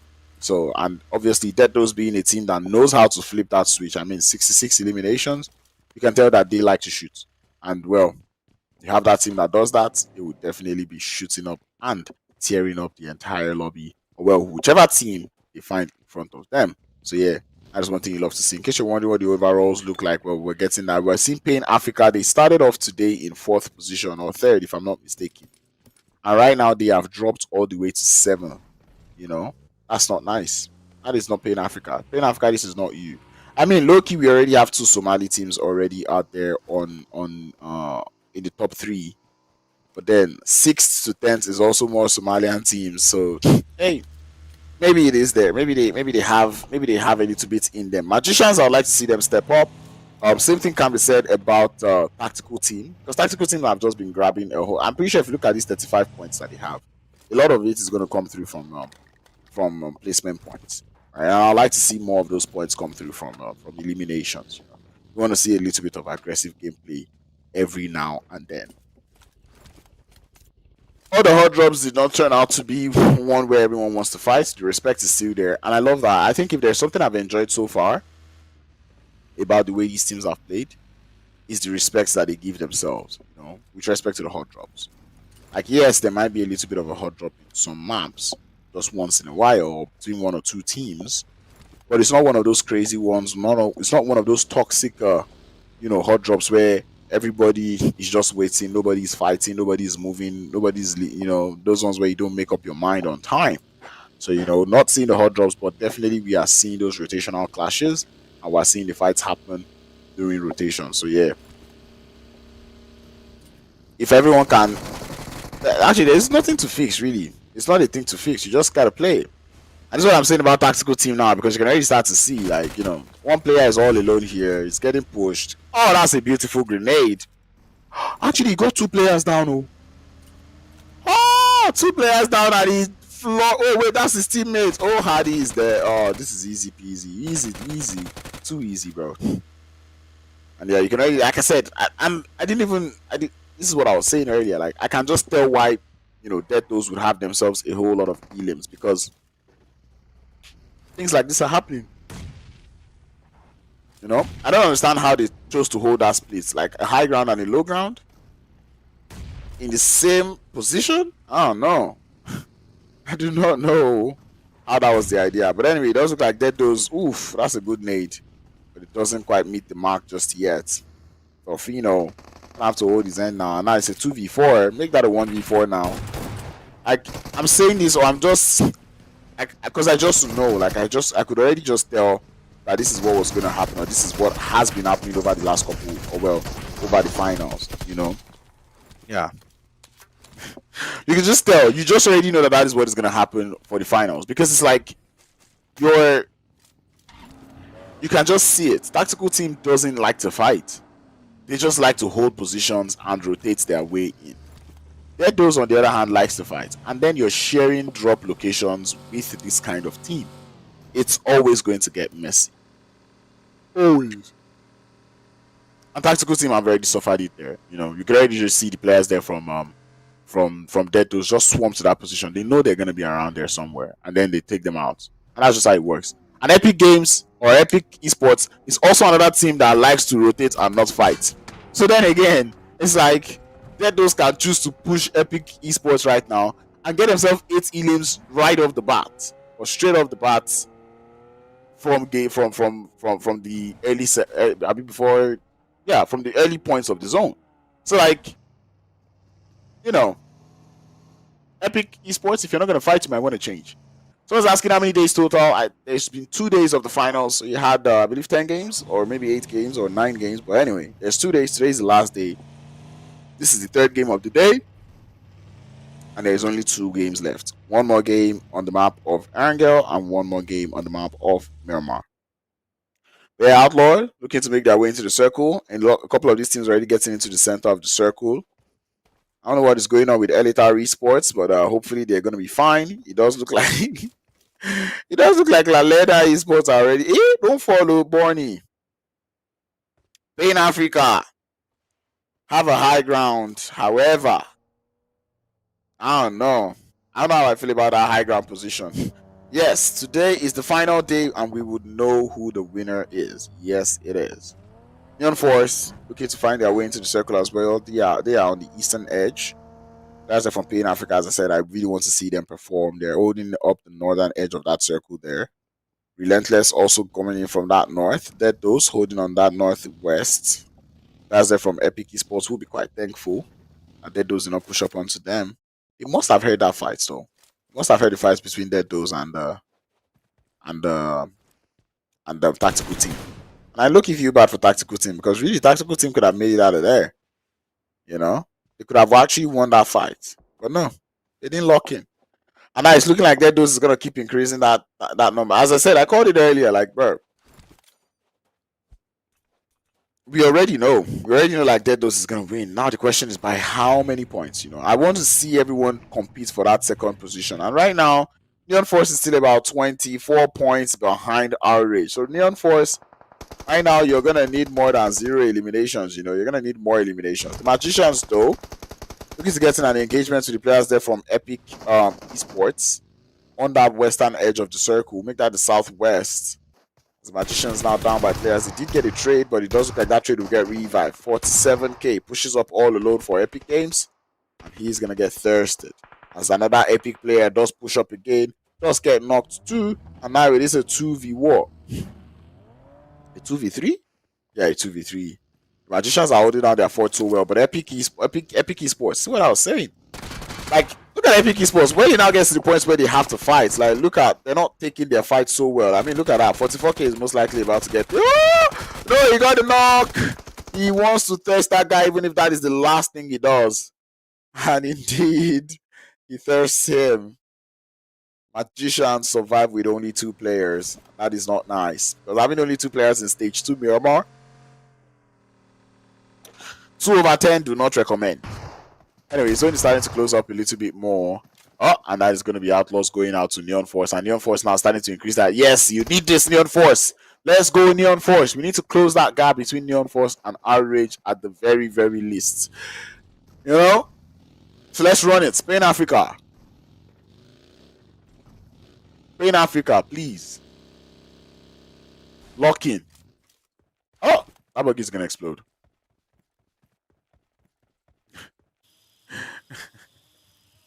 Look at Bonnie. My man's just having fun. Look at that. Like, yeah, you be safe with your buggy. I will be out here chilling on the zip line. Actually, there's so many things I need to explore in this game, man. Like, I actually want to see how the zip line works too. By the way, Pain Africa make their rotations in. They're trying to go closer to the center of the circle. Everyone seems to be anticipating a southern shift. I cannot blame them. As I said, every time I've seen zones like this, I don't ever you don't really see the zone go up to the north, right? I can only pray for a northern circle, but I'm pretty sure this next circle is not going north. It has to go towards the south, or it's going to go towards every other direction that is a little bit favorable. I just hope it doesn't go to the crater fields, because it's going to be chaotic. And I don't want it to go to water treatments, but it doesn't look like you have that much of a choice. But let's see. But let us see, zone. Where do you go? Neon Force already getting close to RRAGE, so that's another thing to keep an eye out for. Pain Africa just heading straight into the center of the circle. I hope they don't get overwhelmed, really. And yep, as I said, it doesn't go north, man. It just has to go south. And I give kudos to all the teams there to just know that they knew that this zone is not going to go towards the north. It's going to somehow, some way go south. And we already see that zone coming towards the southern edge or centering up just quite nicely. It does look like we'll be getting indeed a water treatment finish. If you know what is good for you, you do not want to be in the water treatment. You want to be outside the water treatment. And I hope teams are able to figure that out.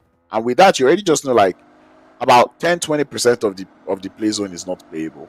That entire eastern side, like the northeast, you can play a little part of it. But like you see that eastern side, the edge of that east, yeah, you have no business there.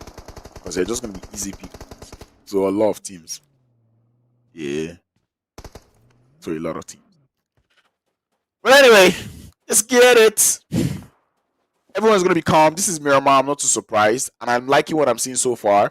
On stage 3, we still have 14 teams alive, 48 players locked in and loaded. So yeah, I'm looking forward to seeing how this one works. We lost a couple teams early on in the game. I'm not too surprised. That is inevitable. It has to happen. But right now, we're just chilling. Team Unique.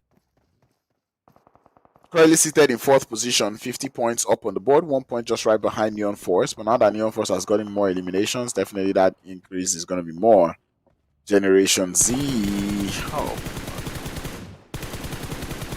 Generation Z. Crashing into the compound there. That is good. If they get a knock, they can push up the top of the mountain there. But Team Unique, though, just holding down their fort. Generation Z, I think right now they're starting to realize that this is not a good position to be in. This is not a good position that they want to find themselves. They have to move up really, or move really, really slowly, or well, eventually they're going to have to move. They're currently outside of the water treatment, but they need that high ground advantage. Dead Dose is also somewhere in their vicinity. So if Dead Dose should say, you know what, we want to push, yeah, They might be cooked. They might be cooked. Anyway. Let's see. Team Unique having fun with it, throwing the bandages. And everyone is just relaxing, calm, and loaded. So I guess it's the point where we're just like, everyone, how are you doing? You know, what team are you here to support? What country are you from? What country are you supporting? You know, that's one thing I'd like to see. But yeah, down on that south though, the fight doesn't end. Blacklist already have 2 knocks onto the side of Ocean Galaxy as Ocean Galaxy continue to send in the reinforcements. Reinforcement falls, and Ocean Galaxy down 2-1.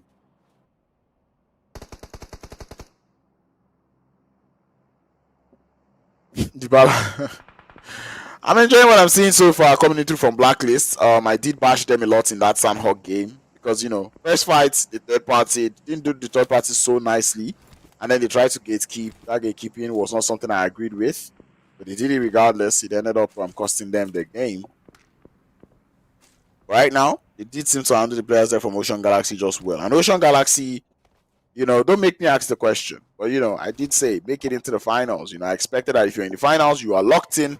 And I'm not seeing you guys making, you know, similar errors like you were before. Right now, it doesn't look like you guys are able to take your 4v4s and survive. Zone centers up quite nicely. Let's go down towards that southwest. I can already see Dead Doors trying to make their way into the zone, but it's going to be Relentless, taking some shots towards them. I can already tell that Phoenix wants this smoke as they come in crashing. HP bars dropping. But Dedo is not going to be relenting just yet as they send it towards the players there from Relentless. Khaled is going to be the only one in the compound. Score a grenade, prepped it in hand, sends it out towards Phoenix, down to his HP down to the lowest maximum. The grenade is sexy from downtown. And Sasuke gets that knock onto Relentless. And Relentless now down to Zeus to hold down the fort. He's on the other side of the compound. Can he be quiet? Can he be quiet is the question I've got in mind. The answer is no. There's a lot of shots coming in through for Dead Doors as they lose one of the vehicles. Not the players, but then the vehicle. They need to grab a revive up onto Sahadi.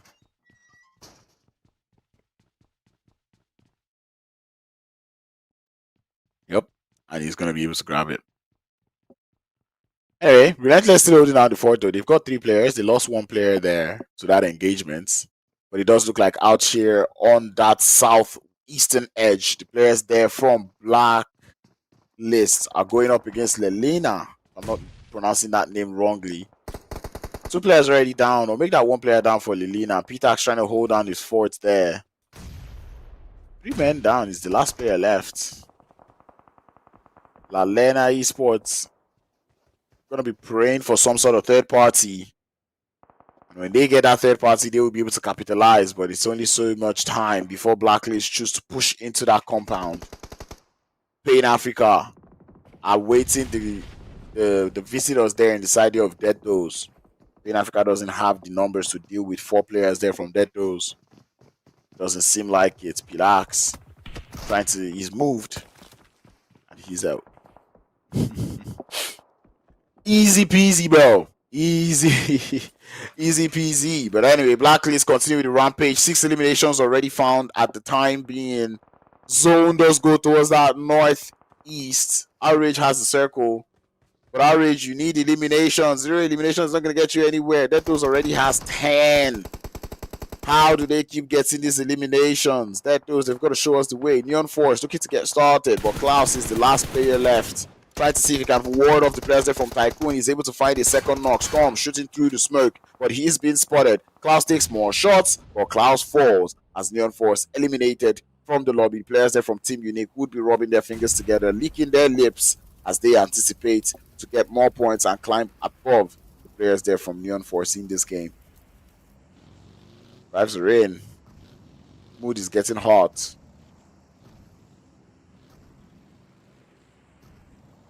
Movement is ascertained, is assured.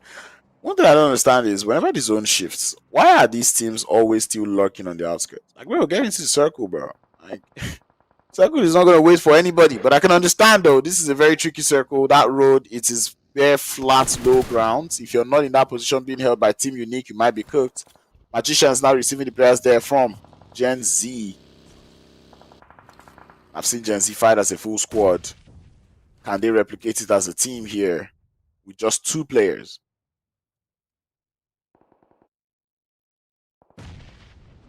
And it's a question we've got in mind. Oh, that's a good grenade. That is a good grenade. Gen Z. This one might do it. 7 does get a lot of... Kevin, actually. Does get a lot of damage being done. And the Magicians continue sending it. Thomas, do you not have meds? How is Thomas not down? Okay, Thomas eventually heals up. There's no way Thomas didn't get knocked there, though. But anyway, the Magicians still holding down the fort, though. They've got 4 eliminations, only 2 players left. Dead Doe still alive on this one as they continue to wreak havoc on the lobby. Last time I checked, they had 10 eliminations, and it does look like they're increasing those numbers as the players from Motion Galaxy falls. It's going to be Rage Slayers to take them out. But Rage Slayers, still not enough eliminations that you need to be doing per game.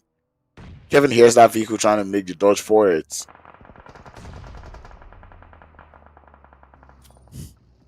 But anyway, they're still sending more grenades there, Generation Z. Trying to see if they can find one more knock as the Magicians now start drawing closer, closer and closer. Aim God, very close to Thomas here, sending some more grenades towards Thomas. I don't know if Thomas got the idea. Dead Doe's already up by 13 eliminations and down they go eventually. That's a good grenade. Ah! Doesn't connect. Generation Z, though, they're expending a whole lot of grenades here just to find a knock, and they're not quite able to find any of those knocks there. Kevin starts to burn. That man is on fire. Whoa.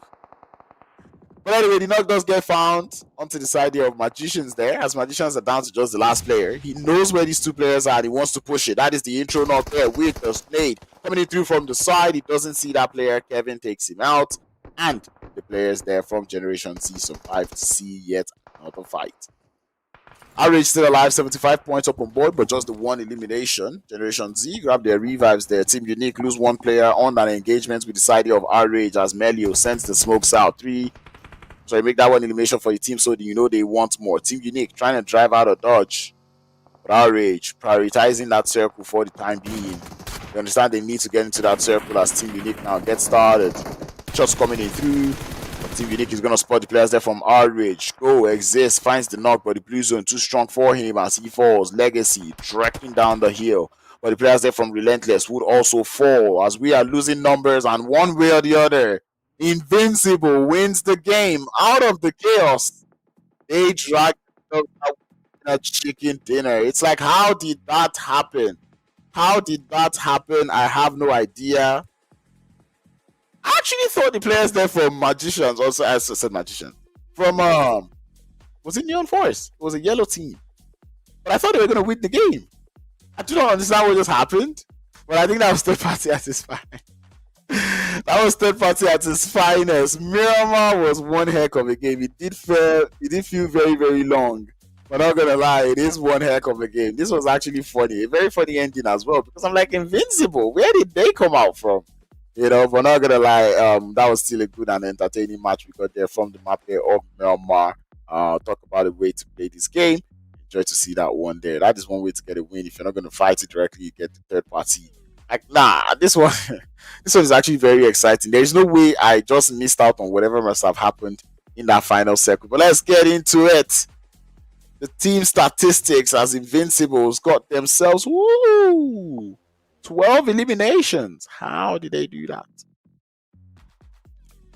12 eliminations and the winner chicken dinner coming in through from Invincible. You can tell that they're onto something. Hopefully it's not too late for them as they're able to get themselves good eliminations up on board. 22 points to go home with today. 4 eliminations apiece for the side of Zeba and Shakid. And Shakid, if this is the same Shakid, I'm not surprised. What a player.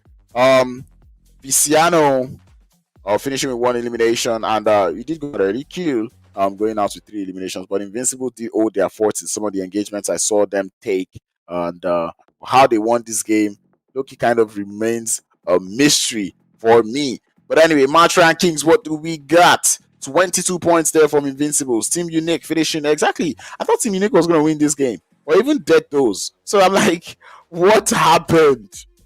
Well, I mean, Dead Does did go out early, but like, it's still like, what happened? That felt a little too fast. But anyway, Team Unique, 14 points. Dead Doors, 14 points. Again, Dead Doors now 2 games in a row where they've gotten 14 points. They didn't win, but they got 14 points. You can see how they got 91 in a day.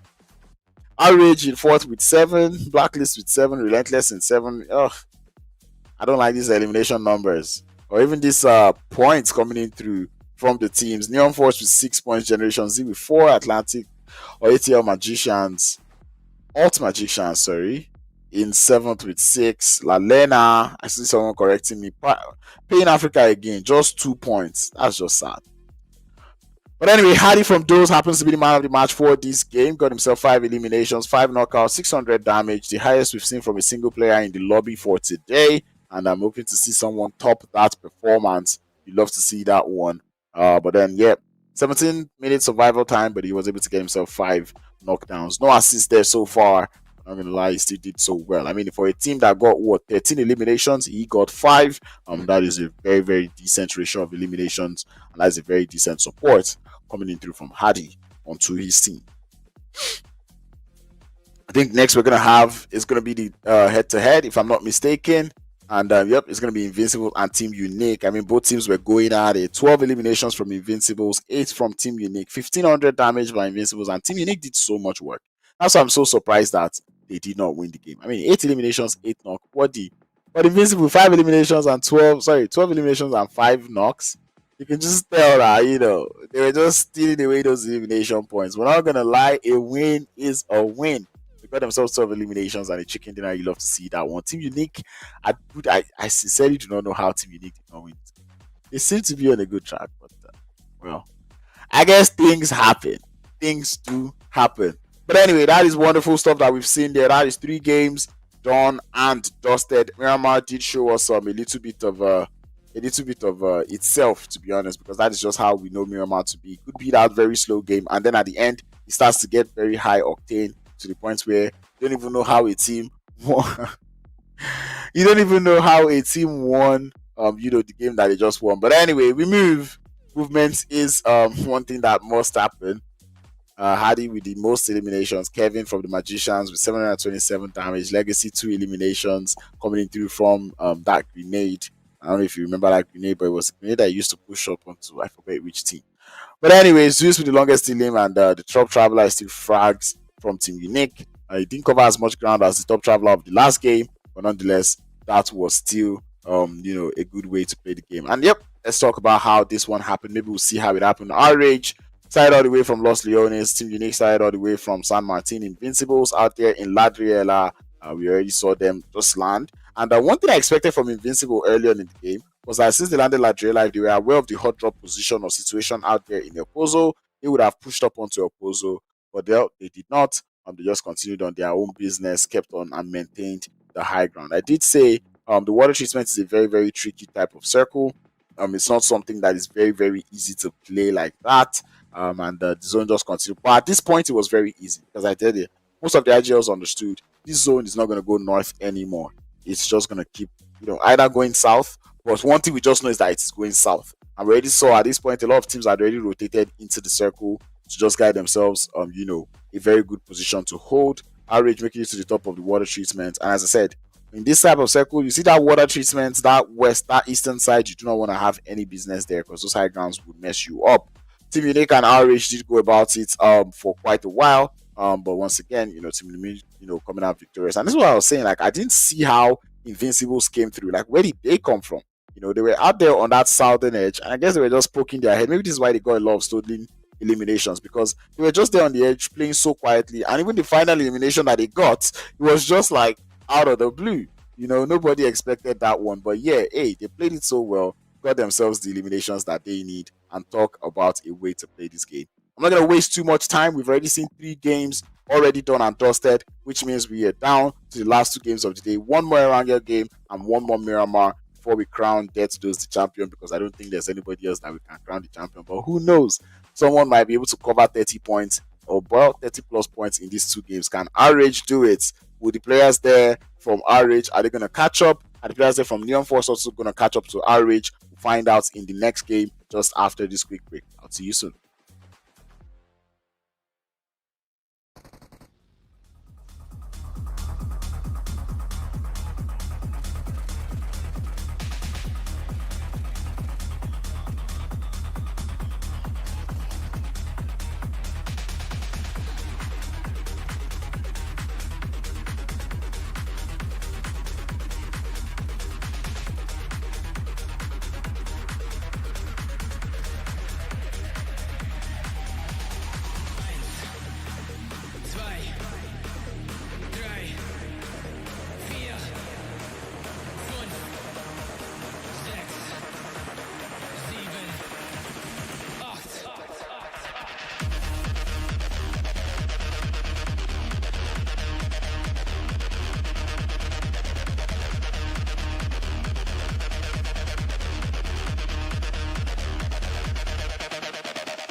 Ladies and gentlemen, you might have just seen, a game where there was no caster. I know many would have appreciated, but I wouldn't have. Let's get into it.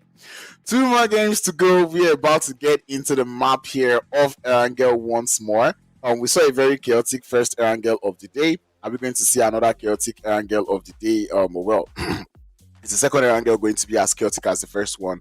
I look forward to seeing how that one is going to play out. But so far, so good. We've had Dead Those continue to show that they are not relenting. 119 points. There is no taking it away from them now anymore. The points difference is a little too large. It's almost looking like a 40 points difference now. But I'm keeping my eye out on Team Unique and RRAGE, and also on the players there from Neon Forces. I'm trying to see how that fight comes through. Relentless have played so well today. Coming up to 5th position, I love it. And I'd like to see if they are also going to still climb up even more. Invincible off of this last game, they were able to bump themselves up on the top of the leaderboard. But anyway, if you've gotten the charts of the leaderboard, we're going to see it even more. Magicians took the first game of the day. Relentless took the second. Invincible took the third. But not going to lie, Relentless have played so well across all 3 games. Maybe except the first game. But like second and third, they've actually played so well. And now we're heading back into Erangel. I want to see how they would play this one. And if they have the edge, well, if they are going to have this one, play even better. But that being said, man, East Africa Clash, those gaming or those definitely have won this one. I do not see any of those other teams covering it. But you see that battle for second place, it is still very much active.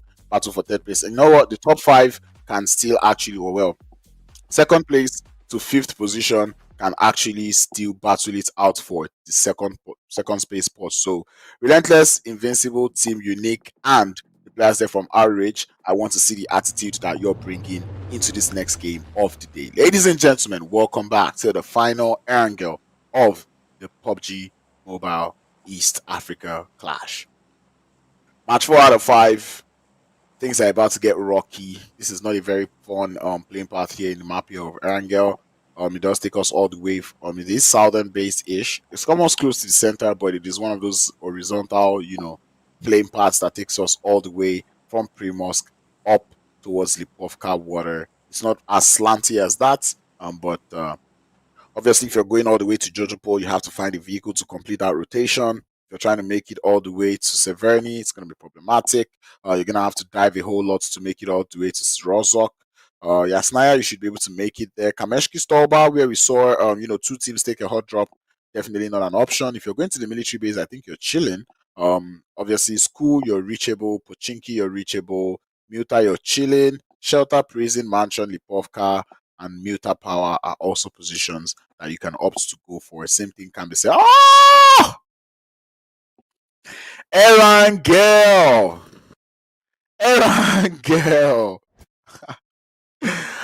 I kind of feel bad for the I feel bad for the IGLs in the lobby, not gonna lie. Because this is not fun at all. Like, no game has been a game where they could just rest. Like, these are weird circles. This is a very chaotic circle. I mean, we're looking at the possible quarry finish. Yeah, this is not fun at all. If the zone does not go north, it's gonna be chaotic. And let me spell out what this means. If the zone goes north, we're looking at Gatka open field finish, which I would like so much. The players would not like it because it's open field. If it goes to quarry, the high grounds in quarry is very, very disgusting. Like, you just don't play it. If it goes down, that would mean you would have more water than land, which means you have to make do with Ferry Pier and Primorsk. Everyone has to head all the way to Ferry Pier and Primorsk. If it goes all the way towards the west, we're still looking at more water. It cannot even go east for any reason. If it goes east, everyone is cooked. It just cannot go east. I know for one, this zone is not going to be east. It's either going to keep going south or it's going to go north. One of the two. And if it goes south, that's too much water. If it goes north, that is too much open field. Let's just see how this plays out. But it does look like we have hot drops coming in through. This is one too many hot drops. And once again, I'm seeing this, and I can see why Death Dose got a lot of eliminations. This is Death Dose's area. They are hearing all of these fights between Magicians and Neon Force. And Neon Force cannot afford to go out early. You need to... Ooh! Good grenade! Indeed, they understood the memo, man. 4 eliminations quickly. They're likely, Povka is our land. We shall not be tolerating any visitors. But anyway, I expect teams like RRAGE to complete their fights. RRAGE seems to have Gen Z close to them. That is not fun for them. Actually, sorry, make that RRAGE seem to have Plain Africa close to them. That is not fun for them, actually. But with the way Plain Africa has been playing so far, I don't know, bro. I almost feel like RRAGE could hold their ends. Because RRAGE is also not a small team, you know? But RRAGE so far already lost one. I think they were able to initiate a trade there. Yeah, it's a 1-to-1 trade. Both teams have already lost one player each. That's a good molly, but it's going to be predictable as they would see it. It's also a little bit short, and that's a good nade up onto Slays. I think Slays should have actually held on to that Molotov a little bit. Maybe get a player to kind of distract those other players there from Pain Africa before trying to do anything. Venom holding on the force. There's a lot of clusters. Like, Pochinki is empty. I don't understand. There's 2 teams out there in Yasnaya. Farm is empty. Gatska is empty. These are places you could have landed, you know. Oh, nade for nade. Good nade. Venom's got the knock. Pushing up. Oh, gets the second knock as well. Oh, that is beautiful play coming in through from Venom as Melio now. The last player left for RRAGE. Tries to pick through, but Venom says, don't do that. I own Muta power. Get out of here. 4 eliminations there for the side there of Pain Africa as they emerge victorious. And talk about a player there. Talk about a player there in Venom. I think he got all 4 eliminations. That was a very beautiful grenade. He followed up instantly with that UMP. Headshot straight up. Getting that instant knock there. That is what you love to see. And now the floor is open. Team Unique, Neon Force. They must have seen that on the kill, on the elimination feed. And they know that Rage is out of the lobby. Now you need what? You need to cover those points. You need to maximize the amount of points you can get in this lobby. I need you to go full death dose, full aggro mode, and pipe every single team in the lobby right now. So I want to see Team Unique and Neon Force go for an absolute rampage. Same thing can be said about Relentless and Invincible because all of those teams are still within that 50 to 60, or yeah, 50 to 60 points bubble. So right now you need to get those points up. Neon Force already have 4 eliminations, so that has pushed them into 70 points. That's at least what 13 points difference. The Chicken Dinner with 3 more eliminations should get them on even points there with RRAGE. So yeah, it's doable. It's doable. So yeah, the fight for second position is still on. I want to see how it's going to play out here.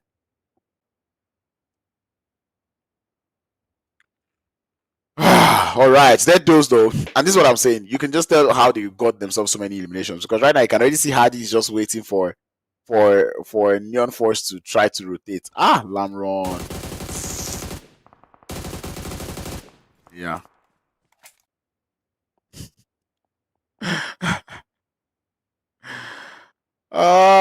This is so sad.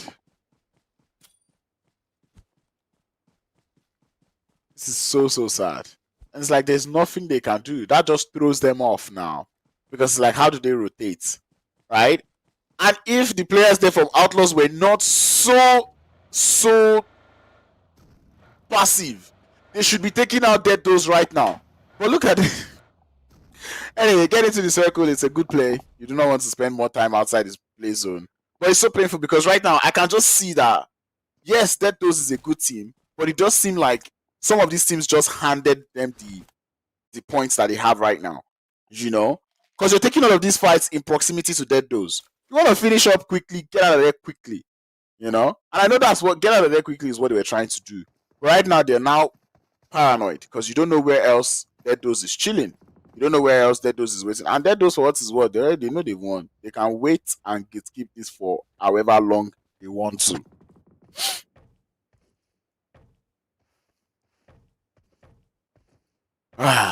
This is painful. First zone is already closing up. Everyone does seem to be getting into the circle. Everyone seems to be getting into the center of the circle. And that's where I'm keeping my eye out on all of this. Kind of see how they're gonna play this one out. Because everybody wants Quarry. You can tell. Because that zone, they know the Quarry high grounds are disgusting. And everybody that wants to play there, bro, this is gonna be tough. I'd like to see the use of grenades a whole lot. This zone is so not nice. It's so not nice. Like, it's still keeping everyone on their toes. It's almost looking like Gatska open fields might not happen anymore. But if you can see the map right now, everyone is heading towards the center of the circle. It is shocking to see. The entire eastern part of the circle you cannot play because obviously those are open fields. So you have to play either from the center or around the center. I'm trying to see where else people could play. Right, there's so many teams still alive. 15 teams, 57 players. This zone. There isn't so many places that teams can play. Elite R. I mean, yeah, Elite R. I don't know. Since like the second game, I've not really seen them. You know, I'm keeping my eye out on this Erangel to kind of see if they can do that. Epic Games, please rotate, man. And I need you guys to up the games, like up the aggressive gameplay, bro. Up the aggression. And see that come through. Neon Force are still out there in the blue zone. I don't know. I feel bad for them because they've already had a good start. They already had 4 eliminations. And now it's like they're scared to leave because they don't know who is still around trying to keep them. But it does seem like they've already gotten someone to get a vehicle and they'll be getting into the circle now. And look at Dead Those. You can just tell they know what they're doing. Like, go in there. They took out just one player there from Neon Forest. They didn't even bother pushing fully. They just took out the one kid there. Like, yes, we've done more than enough. We've already done what we need to do. We've thrown them off, and that's what we want to do. This is actually crazy gameplay coming from Dead Those and Tycoons. They're trying to rotate from the military island. That's interesting. That's very, very interesting. But anyway, as I said, a lot of these teams were focused on the center, and we're already starting to see them go at it. Team Unique now. Team Unique now going up against Ocean Galaxy.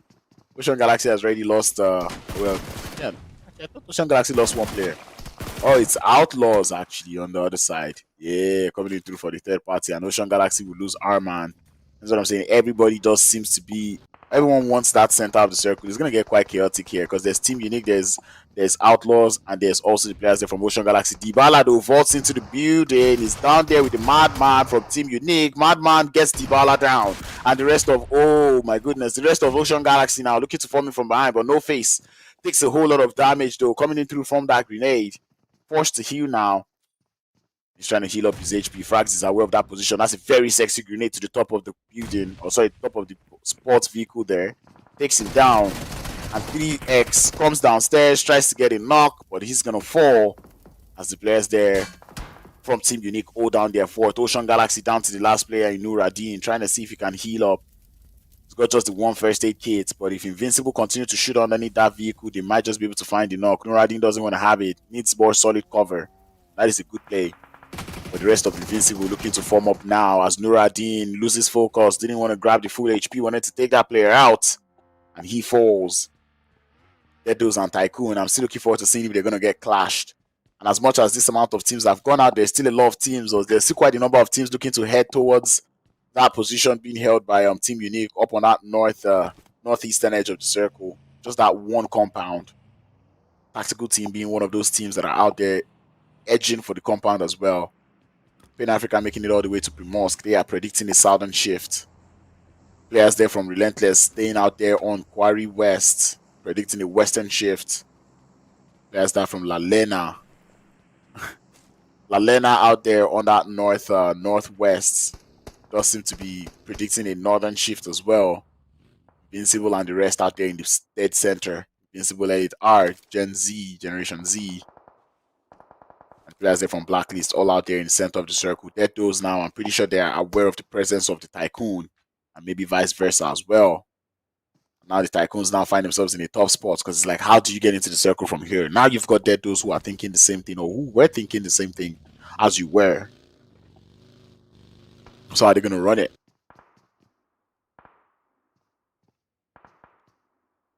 I mean, the players there from Dead Those seem to be they say they're Somalians, bro. What do you mean Algeria? Relax, Loha. Loha, how are you doing though? This is Dark Dragon's Loha, no? It's been a minute. How are you been? How have you been?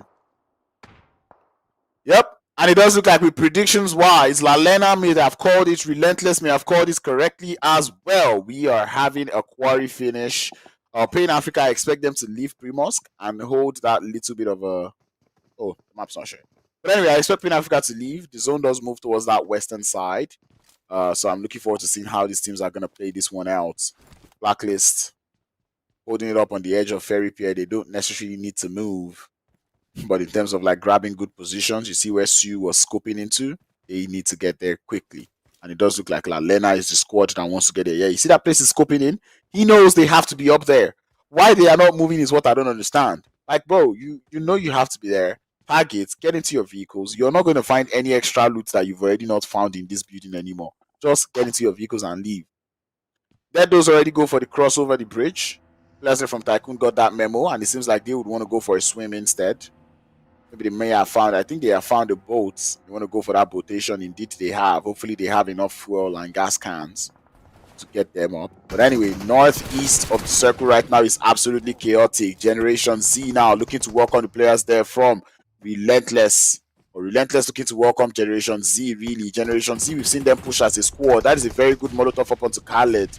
But Khaled doesn't quite fall just yet. More Mollies coming in through from Kazoos. The players there from Gen Z need to pick up that fight. Mollies connecting up onto Khaled, but Khaled doesn't quite fall just yet. Kazoos sees him cross into the building, and now they know those players are in the warehouse. They've got them cornered.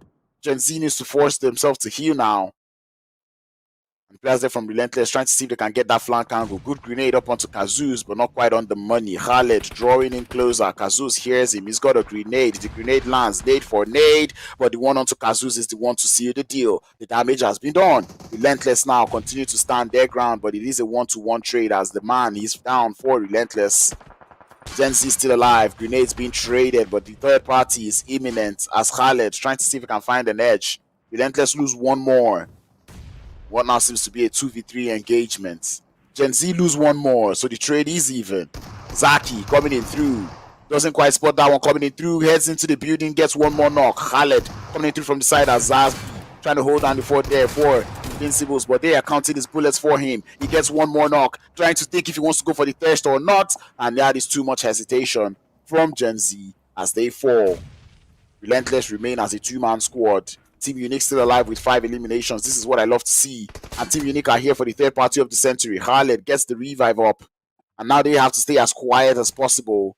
As the players there from Elite R now are out here in the quarry area too. Grenades coming out left, right, and center. And Rami does receive a grenade to himself, but he's gonna be able to get out of dodge just right in time. Madman holding down the forts, but they are not aware of the players there from Relentless. That might just be the pin in the haystack for them, really. Team Unique now looking to get out. They see that smoke now. They must have gotten that idea there that there is one more squad here. LATR getting shot at by a tactical team on the third party. But Team Unique lost one player as well. The third party is so crazy. And the zone does move again towards that eastern side. So we're going to be getting a full-on quarry finish. Dead Does out on that southern edge there on the shorelines. Tycoons made it all the way towards the west, but now they still have to keep rotating there. I don't know if they have vehicles. But anyway, the players there from Relentless have finally made a move. And I think the player... Ooh, okay. Natty. Khaled, that's good. But third party, though, from behind. Team Unique now, they get the memo, though. Madman sending that grenade out. That's a good one, but it doesn't quite bounce off the wall. A little overcooked there. The Madman just trying to get himself looted up. 5 eliminations that they already have. But Edit are giving them a run for the money. They're making this tough for them. Relentless now. Natty spots that player there holding the grenade. It's going to be the Madman trying to hold down the fort. Natty knows he's done. He knows he's done the damage. And Madman now is forced to heal. After this heal, I suggest to fall back to your teammate as Legacy comes through to play a little bit of distraction. That does throw him off a little bit. That is good.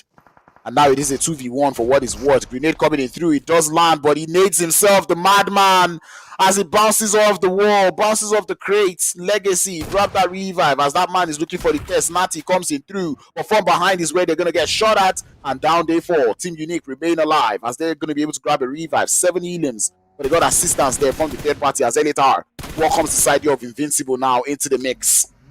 This is all happening in Quarry. Everyone wants a piece. It is starting to look like WoW modes. LATR.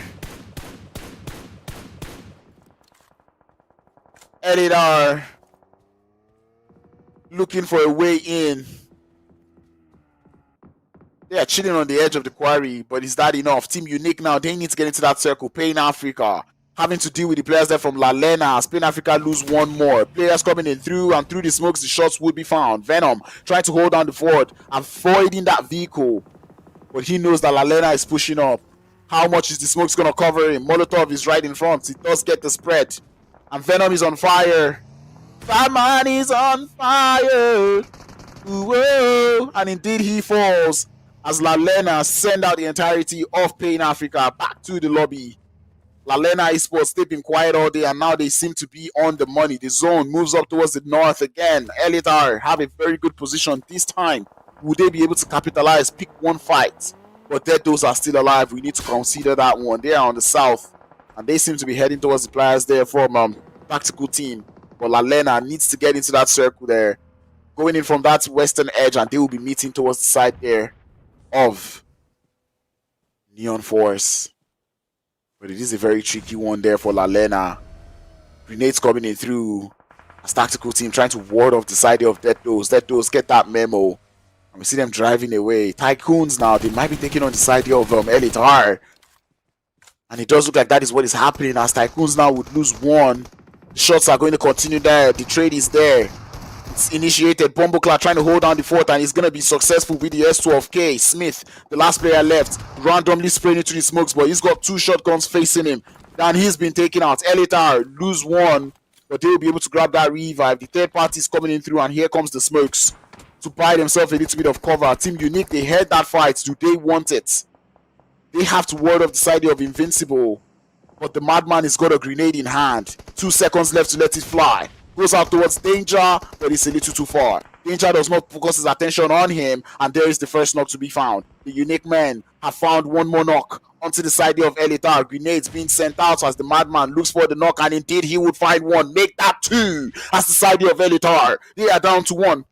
Team Unique needs to push up onto this building, but they're getting shot at from the side. The shots are there from the madman, and he's able to find the knock. He's up to 6 eliminations. The team up to 11. Invincible does not quite come through for the third party, and Team Unique will get that time to relax, hopefully get a grasp of what is going on in the lobby, but it doesn't end there. Neon Force and Black Fleece looking to go up against each other. Klaus finds that first knock, but his teammate is going to fall as well. Tony's down. Same can be said about Lamron. And Neon Force just seem to be addicted to driving the vehicles. We do not want to stop. The players coming in through. No Mercy is able to find the knock, but he does get traded off as the players there from Deathdos now make their way into the vicinity here. But there's only so much Blacklist can do. Just get a knock up onto Pain, but Deathdos is going to be there to clear things up as they increase their elimination count to 3. We're down to final 7 teams.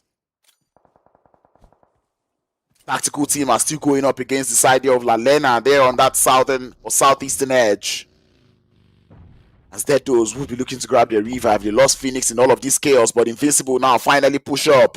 Team Unique is still alive, but Epic Esports, they have such a bad position right now. Shakid is aware.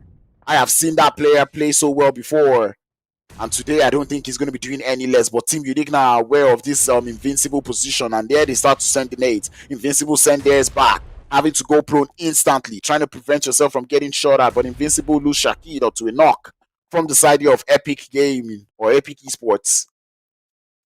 But Epic, there's only so much they can do. That zone does push away from Quarry, and Deathdos seem to be the only ones in the zone.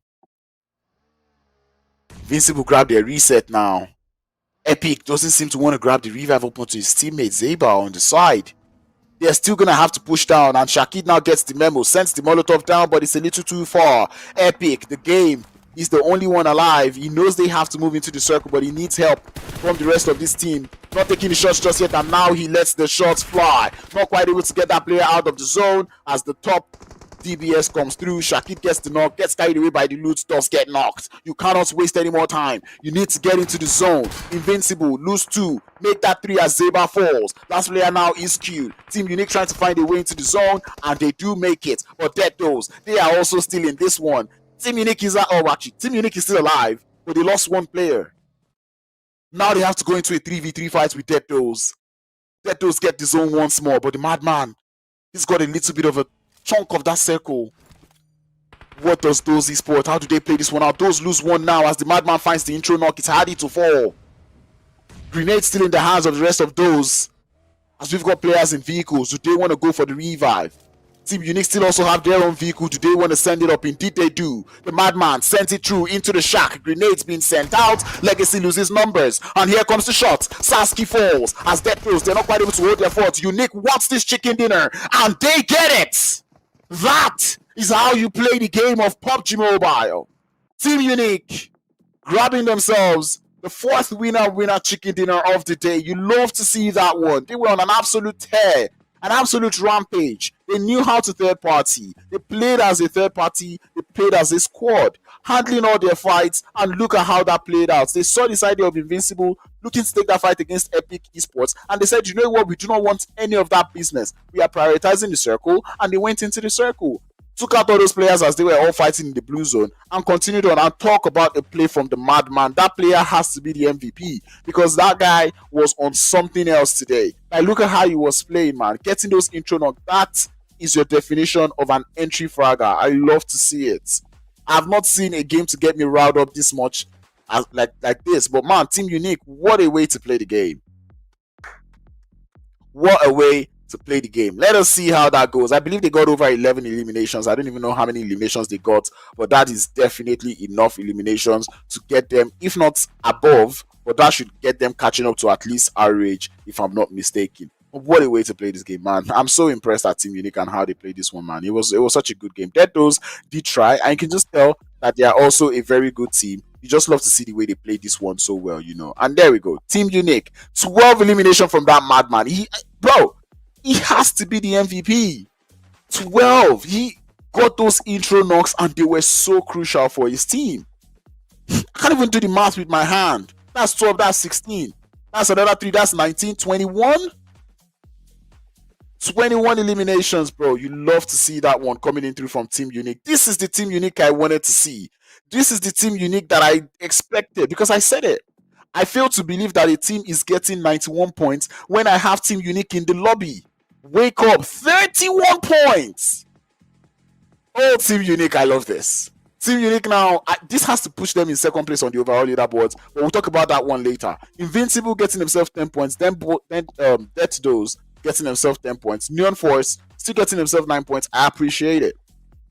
Sadly, they were not just able to get more placement points, but still, they put in the number, they put in the work. LALENA were an absolute terror to the entire lobby, and I loved it. They played the dark horse. They were here to just cause chaos, and indeed, they did that. 9 points, they were able to accrue. 5 eliminations, you love to see that on Pain Africa. I'm not going to talk about you guys anymore. Tactical team, I keep saying it. You need to work on that aggression, because that is what you need. MVP goes without saying. Has to be the Madman, bro. And look at that. He is like, yes, indeed, I am a Madman.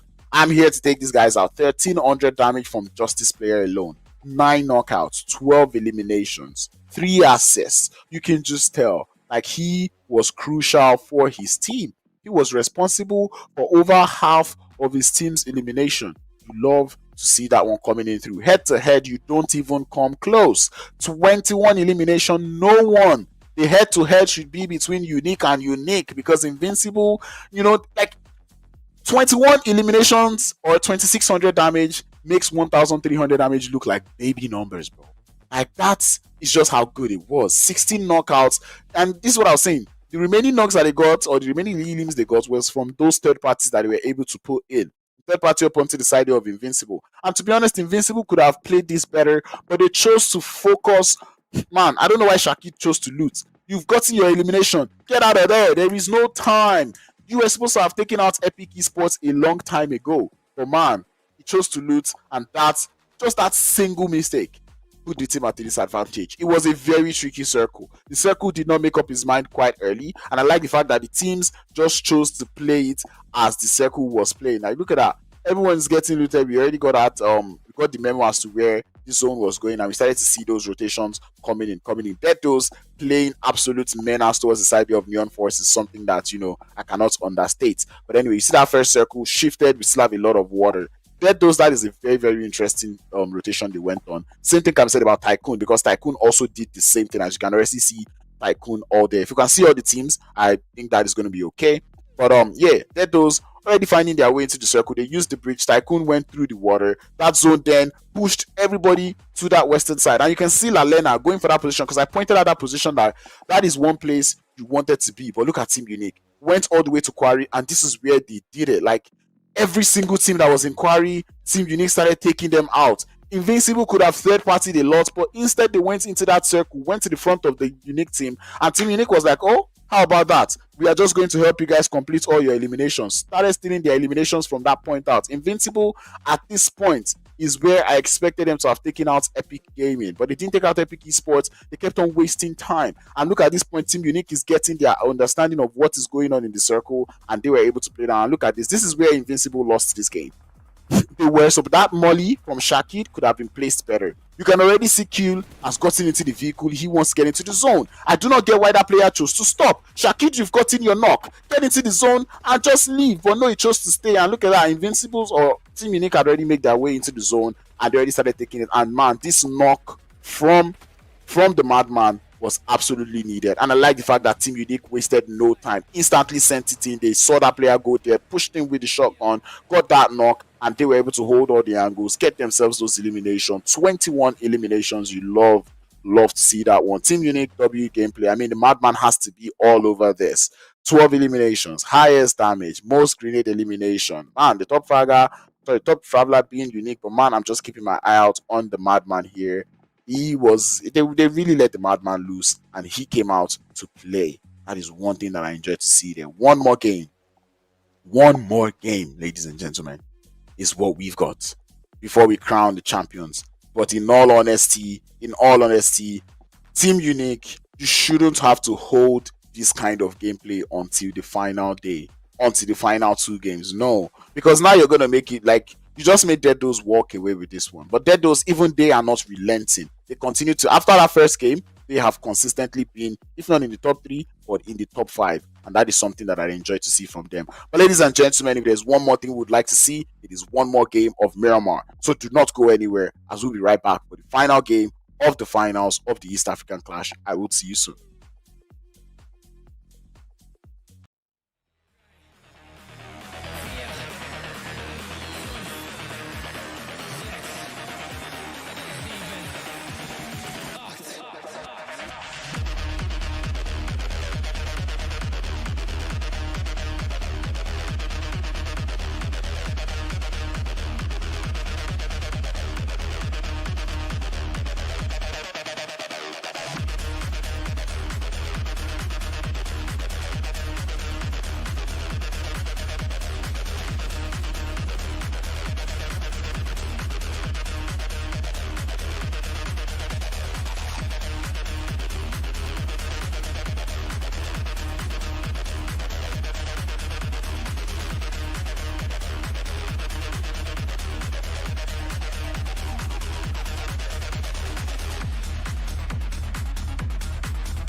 You probably do not hear the countdown, but I hear the countdown, and that countdown means we are about to get into the final game of the day. I do not like the fact that we're going to be ending things on the map of Miramar, but hey, I'm not complaining. Let's just get into this and let's get this done and dusted. I believe the players there from Death Stores are just like, please, can you guys give us our championship already?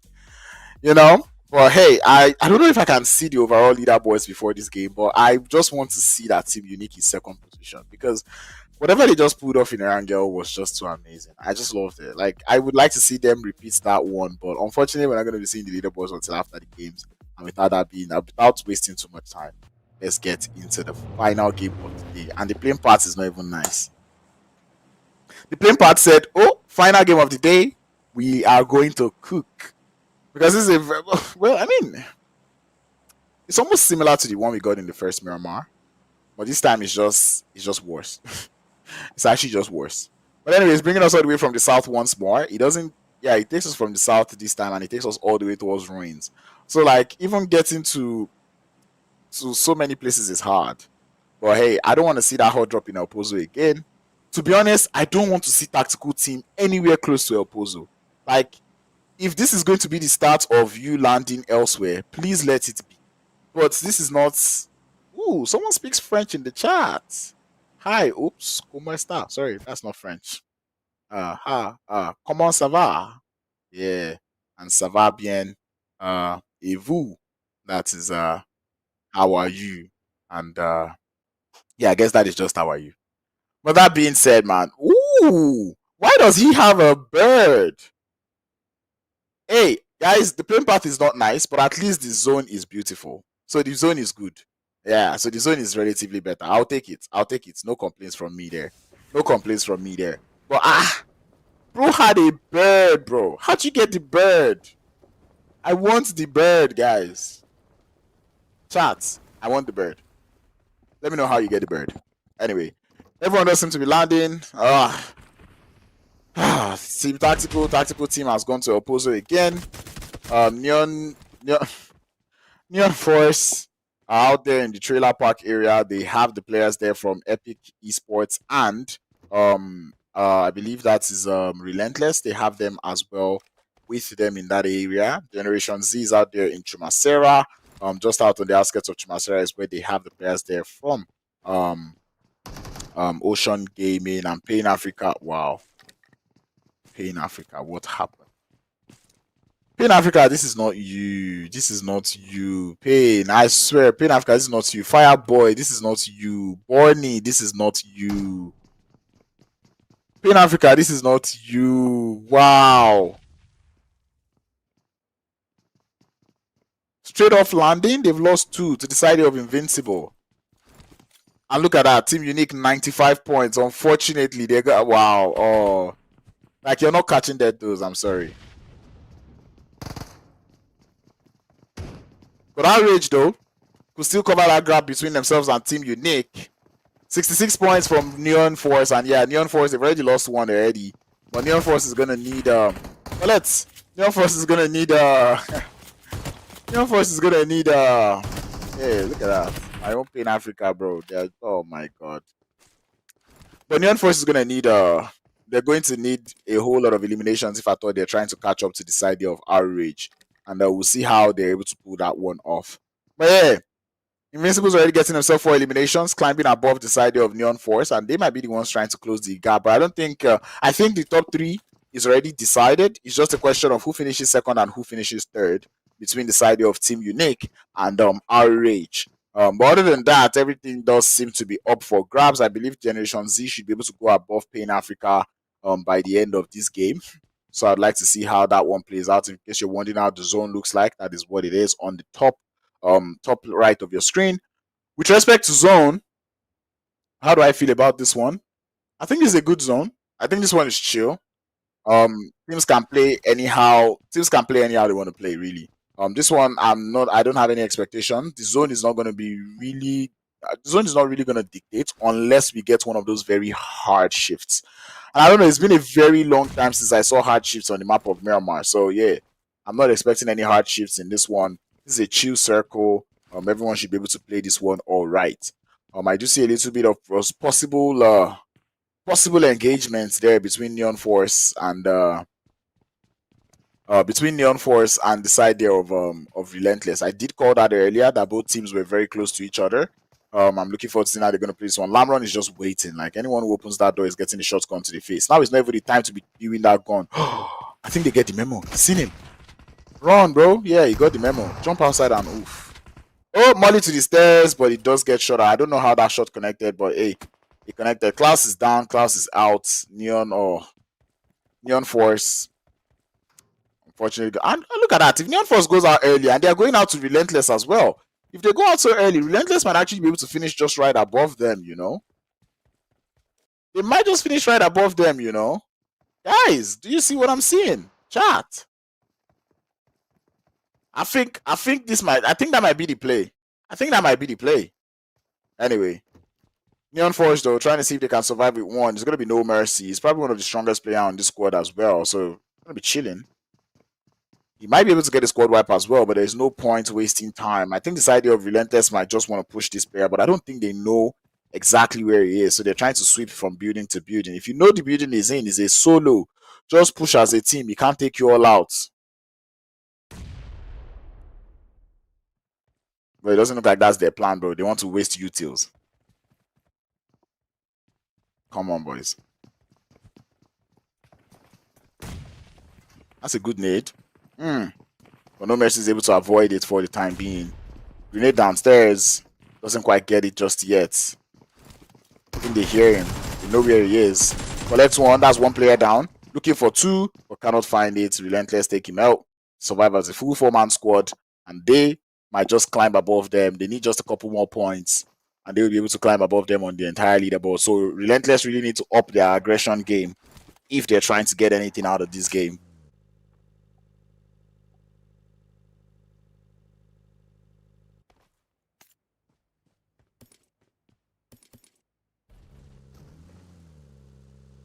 So let's see how they play this one.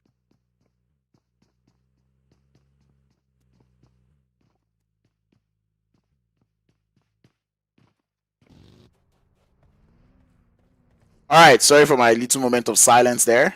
Just observing moments of silence for the teams that have gone out already. That those your obvious winners of the championship looking to find their way into the circle. Them mans are just chilling. Look at that. Hardy, Payne, Luvisky, and Phoenix.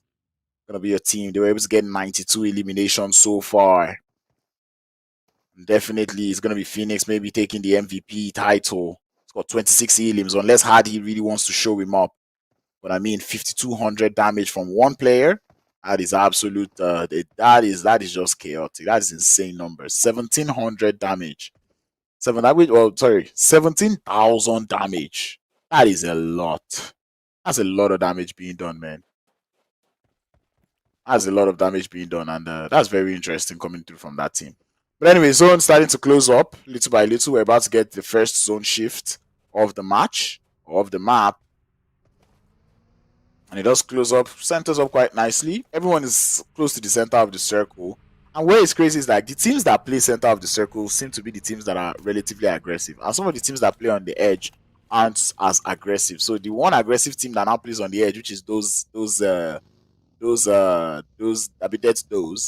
now end up just clearing everybody on the edge. Because those that are playing edge are obviously too scared and do not want to rotate. But I mean, Phoenix, 22 knocks. 26 elims, 5,200 damage, 4 headshots. But this is bad though, Phoenix. I gotta tell you, like, I mean, it's good. It is good. Don't get me wrong. But I mean, 2 grenade eliminations out of 26. I need it's either you're not very used to the grenades, or well, the lobby is just allowing you to do it. And I think it's the latter, because really, the lobby really be allowing a lot of things slide. But anyway, LADR out there in the center of the circle, looking to ward off the side of Invincible. And I like the fact that Invincible is a team that plays in the center and they stick with it. It didn't work out for them in the map of Sanhok, so I think Sanhok, they might need to maybe delay their rotation a little bit as compared to going for an early center circle rotates there. But anyway, Elitar though trying to hold up the side of Invincible, but once again Invincible, when they see the center, they know how to play it. But here comes the rest of Elitar, grenades in the hand, but shot comes, or make that the headshots coming in through from Shakid. Is gonna find that one, but who falls to the DBS? His teammates not quite there for the support, or maybe they are, as Invisano does get one more knock. He knows exactly where the last player is, and they're gonna have to buy themselves time as reloads, or sorry, make that the revive needs to come through. Rami sees that player pushing down. Invisano, he is very, very positive. And the last player is going to get spotted there. Shakid is going to get revived as well, as Invincible hold their sexy position out there in the outskirts of Monte Nuevo, where they're going to be chilling in the center. Generation Z also taking out the players. Generation Z took out RRAGE. No way. Oh, that is so sad. That is so sad. RRAGE not going to be able to get a second place finish here. Invincibles might even be able to climb. Actually, boys, Invincibles might climb above. Invincibles already have 8 eliminations. That already puts them at 70 points. They need 14 points. A chicken dinner and 4 extra eliminations to equal the points there with RRAGE. Boys, they might be able to do it. Chat, they might be able to do it. But I don't think they realize. Invincible, I hope they're able to get those eliminations. But it looks like eliminations are also coming to Invincible though. The TYCOONS also heading towards Montenuevo, the center of the circle. Invincible just needs to take out this team, and they have all the eliminations they need. All they need is a chicken dinner. And position-wise, they might be able to get that as well. Get those, though. They might be close to the tactical team as usual. So now it's like, can tactical team fight against them? That's what I want to see. Generation Z, though, now up against the players there from Ocean Galaxy. They might be hearing those vehicles, but it's like, what do they want to do about it? Kevin, you heard the vehicles. And now Kevin's been taken out. Generation Z now going to have to either stop that rotation, or looks like they're not even, there's no or, they just want to keep going. 2 players left, and they're driving straight to the center of the circle. Invincible, they might just see them, but it looks like Invincible are driving away from there. Invincible seem to want to get themselves more eliminations, but they seem to be drawing very close to the side of Unique. I don't know, that doesn't seem fun,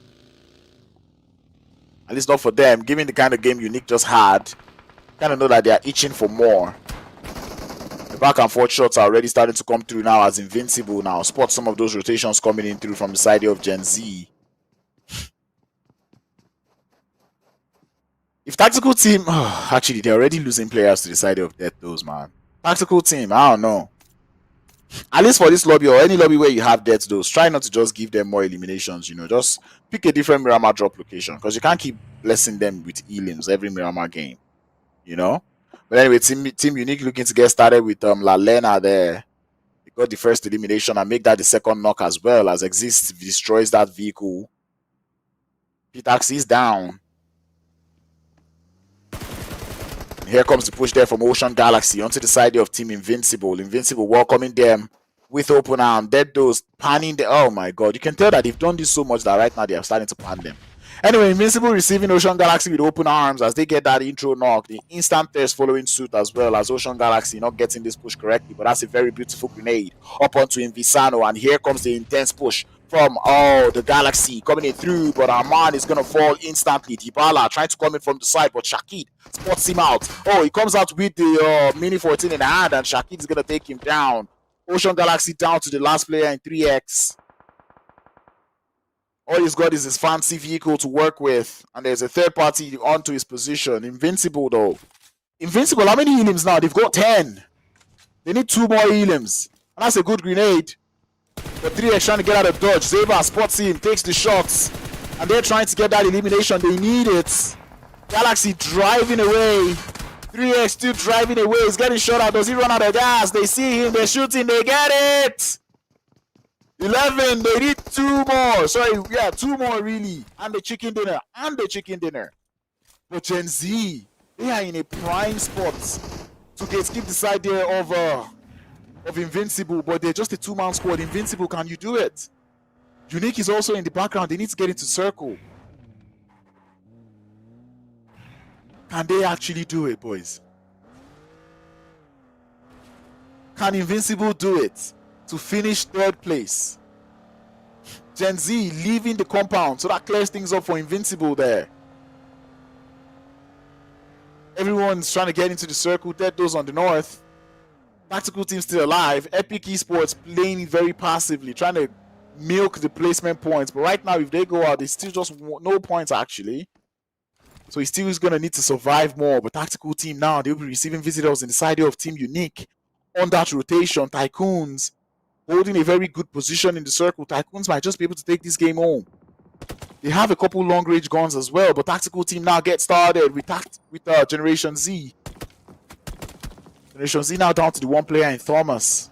Grenades being sent to his position as the full send comes through from the side of Tactical team. First knock has been found as he does get pushed from the side. Where are your headphones when you need them, Thomas? As he falls. And Tactical team get themselves one more elimination there. A little bit of a consolation as they did get taken out little by the side of Dead Bills. They lost just the one player who got panned. But they're still alive and they will be able to grab that revive. Invincible waiting for that. Ooh, that's a play from Invincible. Going for the late rotate. Is it going to work though? They're going to need these fights to start. Epic Esports, they're just hugging the blue. They have 2 players left. But now the TYCOONS now. This is too early though. They're not getting those knocks. They're not getting those knocks, boys. Oh, Blacklist pushed up onto the TYCOONS though. They've actually crawled up, creeped up into them. Now, TYCOONS, they have a fight in their hands. Deaddo's still alive though, all 4 players. 1 more point to push them on 130 points already. Team Unique, 2 more points to at least get to 100. So at least we get 2 teams that are breaching that 100 points mark. But man, my attention happens to be on Invincible. I want to see how they play this one. Deaddo's now getting shot out on their rotates. As Hardy is going to get peeled from that vehicle. Epic Esports going out to the side of Relentless. They're not in the circle right now as Epic Games trying to see if they can still get themselves more elims. That buggy is on auto drive as it has no drivers, but Invincible needs to get into the circle now. Zone does move a little bit. Team Unique have a very sexy position once more. They have to take out the side of Blacklist and they have a very solid position, to be honest. Relentless able to get themselves the knock, and Team Unique, look at them trying to make it to the top of the hill. Come on. Ugh. Okay, can he climb? See, Ronaldo just holding up as GZ is down. Blacklist lose 1 more players to the TYCOONS. Invincible, they're able to make it into the circle. They're trying to make it up the top of the hill. This is not the play, Invincible, no. Okay, are they stopping? I think they're going to stop by the warehouse. But that's a question of where the zone is going to close up to. But anyway, Sue can already hear the footsteps there coming through from the Unique soldiers. And now he's made a move. But the first knock has been found by TYCOON Esports. But Sue falls as Unique gets that instant thirst. They're going to go for the revive. They need 1 more points to make it 100. At this point, they would get placement points to give them 100 points now. But now they've got the high ground. Invincible. They either need to win this game or they need more elims. They need 20 points. They need more elims. TYCOONS still have a high ground and they're looking for an entry. There is the zone. Tactical team is still alive. Death Row still alive. Invincible still up. LALENA still has 1. Relentless is still here. Team Unique still alive. Who takes it home as the zone starts to close? This is the zone that decides it all. Invincible, my eyes, my attention is on you. They have 4th place right now. They might be able to steal a 3rd place finish, getting themselves a little bit of the prize pool money. Can and will they do it? They need 20 points. Or make that 21. 21 points is what they need.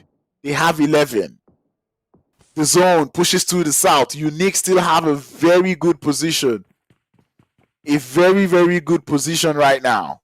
Invincible gets into the vehicle. And if Invincible are able to make it to the south, right? Play to the south to Ladriela.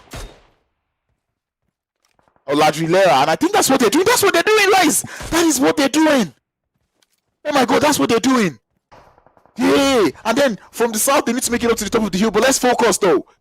Invincible, or sorry, make that Dead Doors going up against the side there of Relentless. And Dead Doors are on the disadvantage, but they've been able to get 3 knocks already. No, they're getting help from the side there of Team Unique. It's such a good position from Team Unique that they're able to third party. Oh no, Relentless down to Khaled, and there's nothing they can do. Dead Doors are going to come to get the clean up. Oh, these are Team Unique eliminations that they're going to be getting here. They're not in the zone. They do not know where the last player there for Relentless is, but he's not close at all. And now he takes the shot. Now they know where he is. Invincible are able to make it into the circle.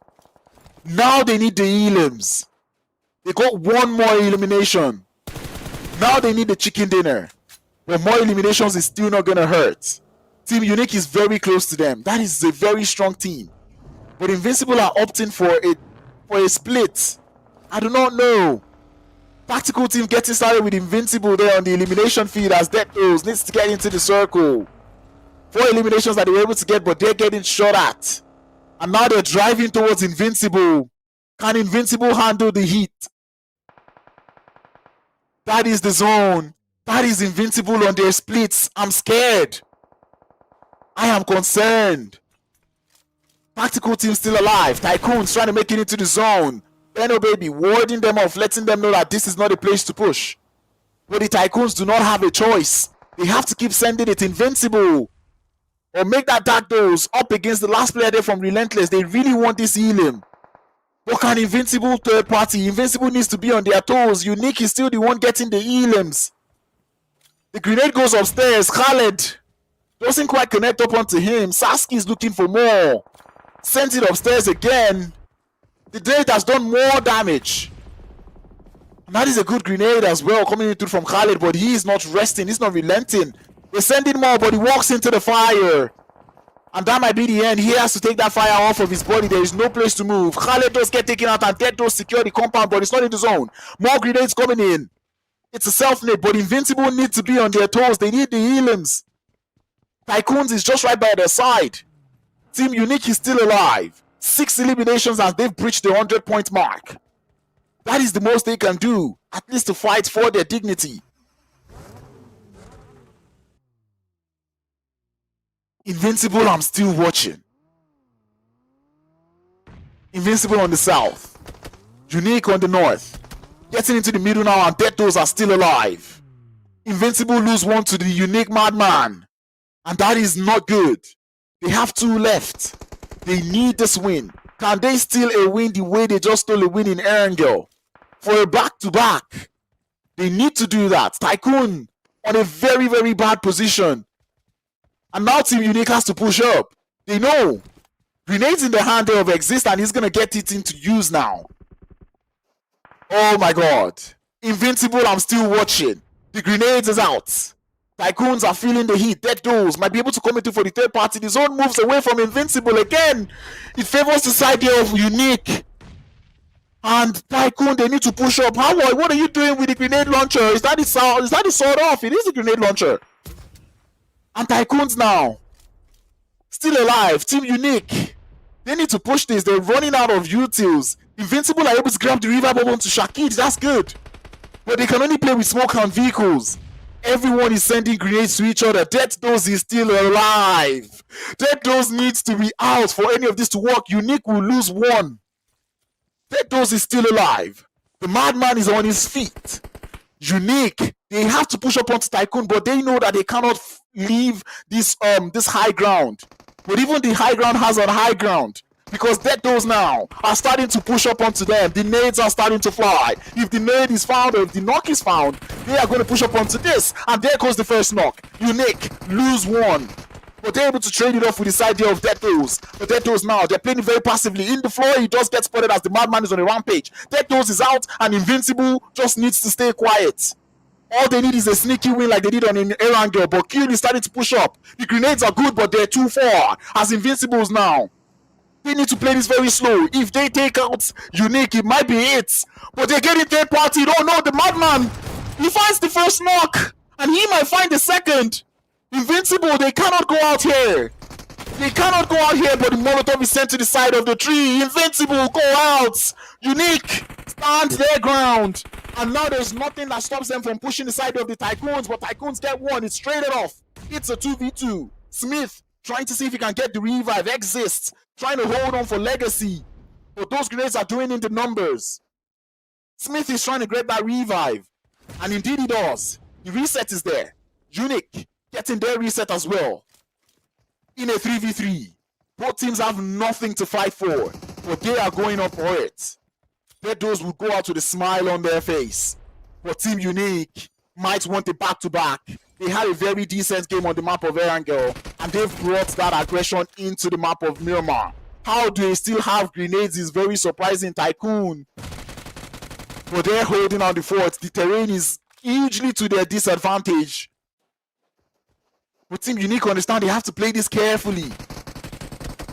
In a 3v3, who takes it home? Tycoons just have that slight terrain disadvantage. But they've got smokes. Oh, the first knock has been found. The madman is on to something. That is an intro fragger for all I care. As he continues, he knows where the players are. Sending in the shots to the side, and they start the isolating push. It's a 5v1. He gets one, but cannot do more. Team Unique with the back-to-back. Team Unique. Where was this Team Unique yesterday? Where was this Team Unique in the first 3 games of today? They would have closed that gap. What a game. This is why we love the game of PUBG Mobile. Invincible.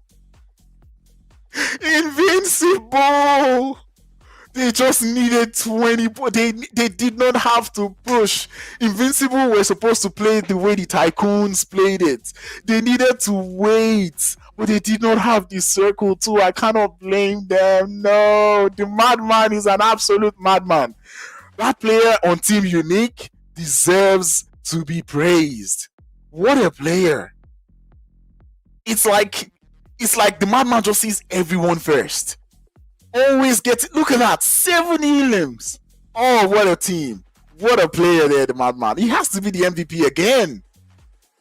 Oh, Unique Madman, you're in the chat. Come on. Where was this performance? But nonetheless, though, a winner chicken dinner that they were able to get themselves. They did get themselves past the 100-point mark. So I guess that is something, that is some bragging points that they do have. Unfortunately, not enough to close the gap between themselves and Dead Those. But I guess that is lesson learned from the side there of Team Unique. 5 eliminations from Exist. Madman with 7. Legacy with 2. And the side there of Frags going out with no eliminations. But nonetheless, was still able to put in 299 damage. But now, what a game.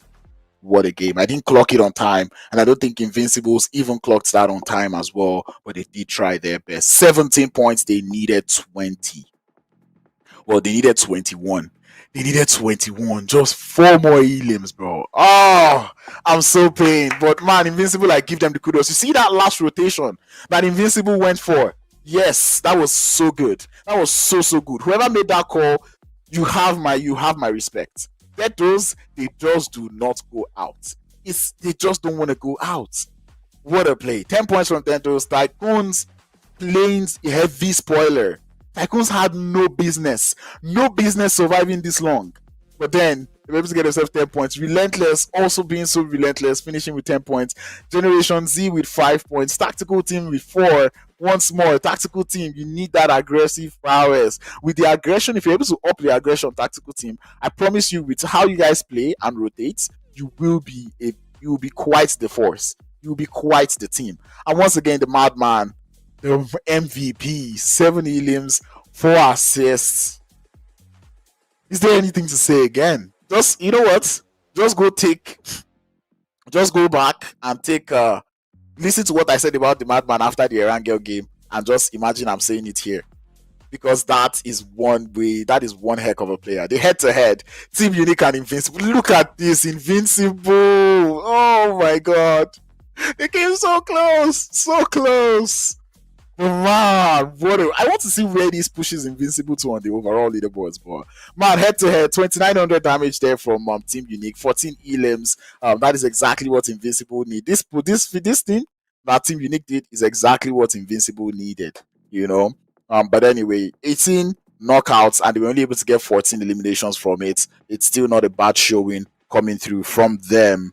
And yeah, Team Unique, GG, well played. 14 elimination, 2900 damage. Invincible, 2400 damage, 12 elims. Invincible, you do not wait till the last game to show these kinds of performances. But man, what a way to play. And Deados understood that they had already won this tournament. And you can just tell that Deados is just a team that knows how to play the game. They know how to survive. They know how to leave fights that they're not supposed to take. And they know how to engage in fights that they know that they would have an advantage. And look at them. They spent so much time outside the circle, making sure they cleared that last player there from Relentless, because they knew trying to get into that circle is just going to get them into trouble with the sides there of Team Unique. And they said, you know what, we'll deal with Team Unique later. Let us try to get as many eliminations as we can. And that is what they did. Try to get as many eliminations as they could. And by the time they ended up facing up Invincible, or sorry, Unique, you could see that Unique did end up taking them out. And that's because Deados just knew this advantage that Team Unique had. Team Unique had a very, very strong position. It was going to take an absolute throw for Team Unique to lose to any team from that position. But what a way to play this game. Now, this was absolutely amazing. Like, what a game of Miramar. Things were just playing out so differently. Like Invincible, I really like the way they play. I said it earlier in this game.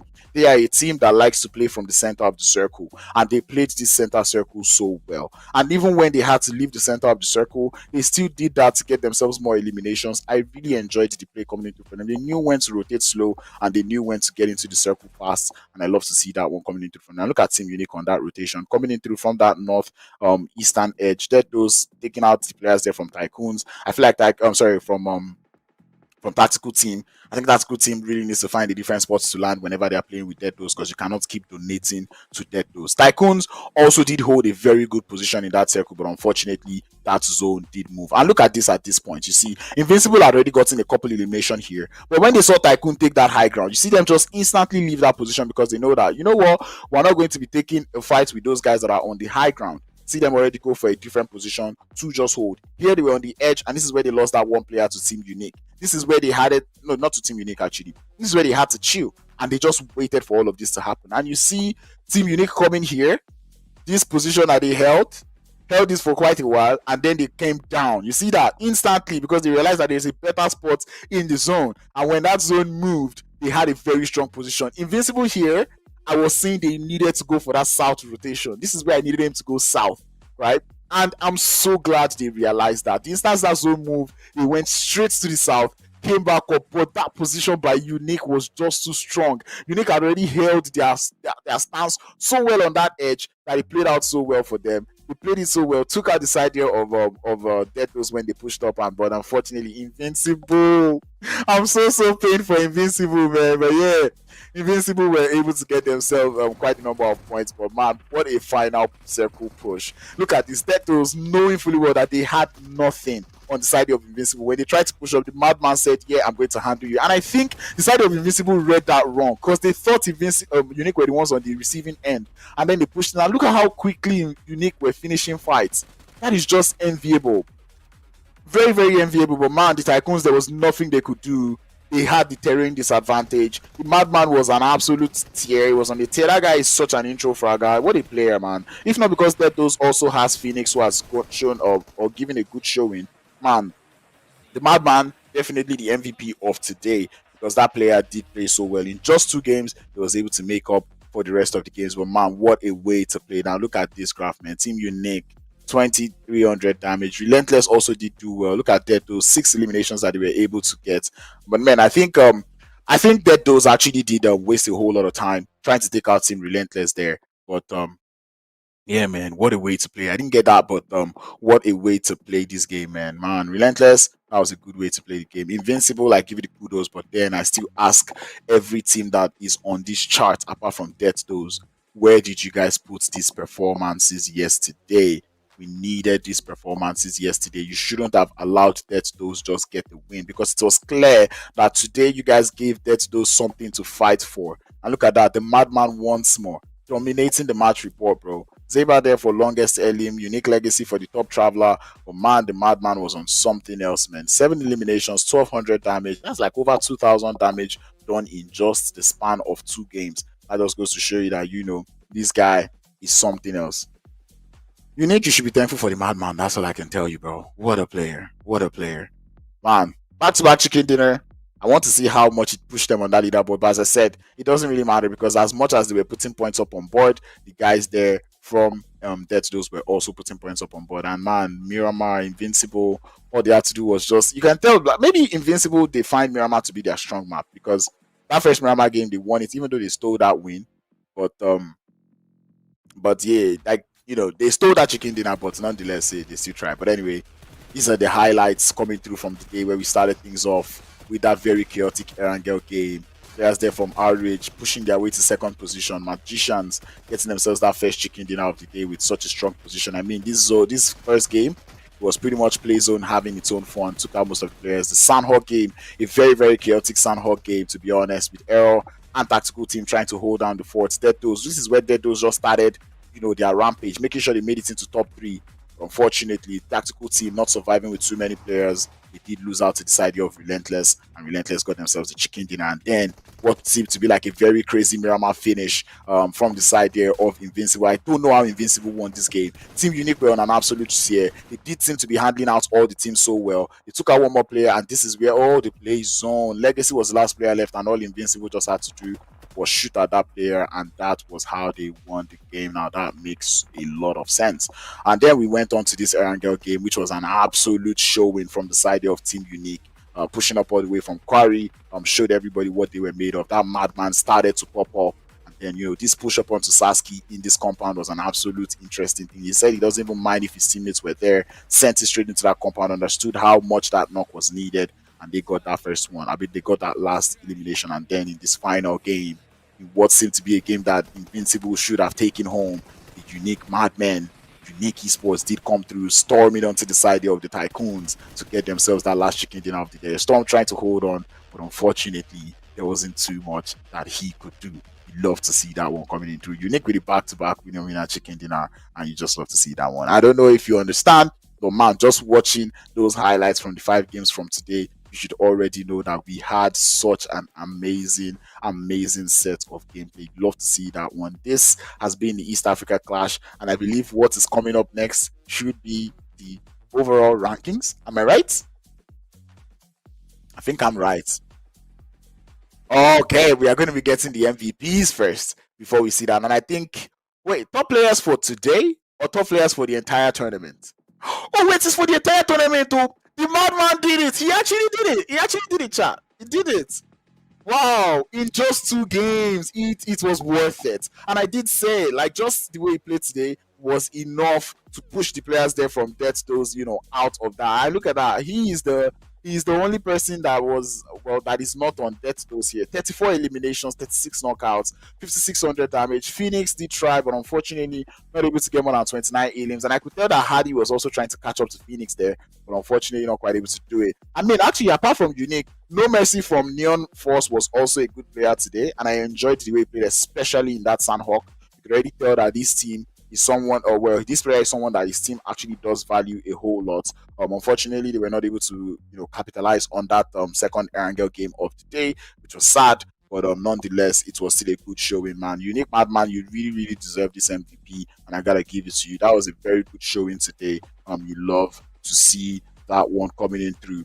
Now, it does seem like we are getting ready for that final leaderboards. You'll be seeing it real soon. But man, I gotta give it to Dead Those, man. We know that they've won this. We're not gonna lie. Having 3 players out here in the top players just goes to show you how much they were dominating the entirety of the lobby. And there you go. Without saying it too much, your champions for the East Africa Clash is going to be none other but Death Those. 139 points. They got 100 elimination in 2 days. Let that sink in, guys.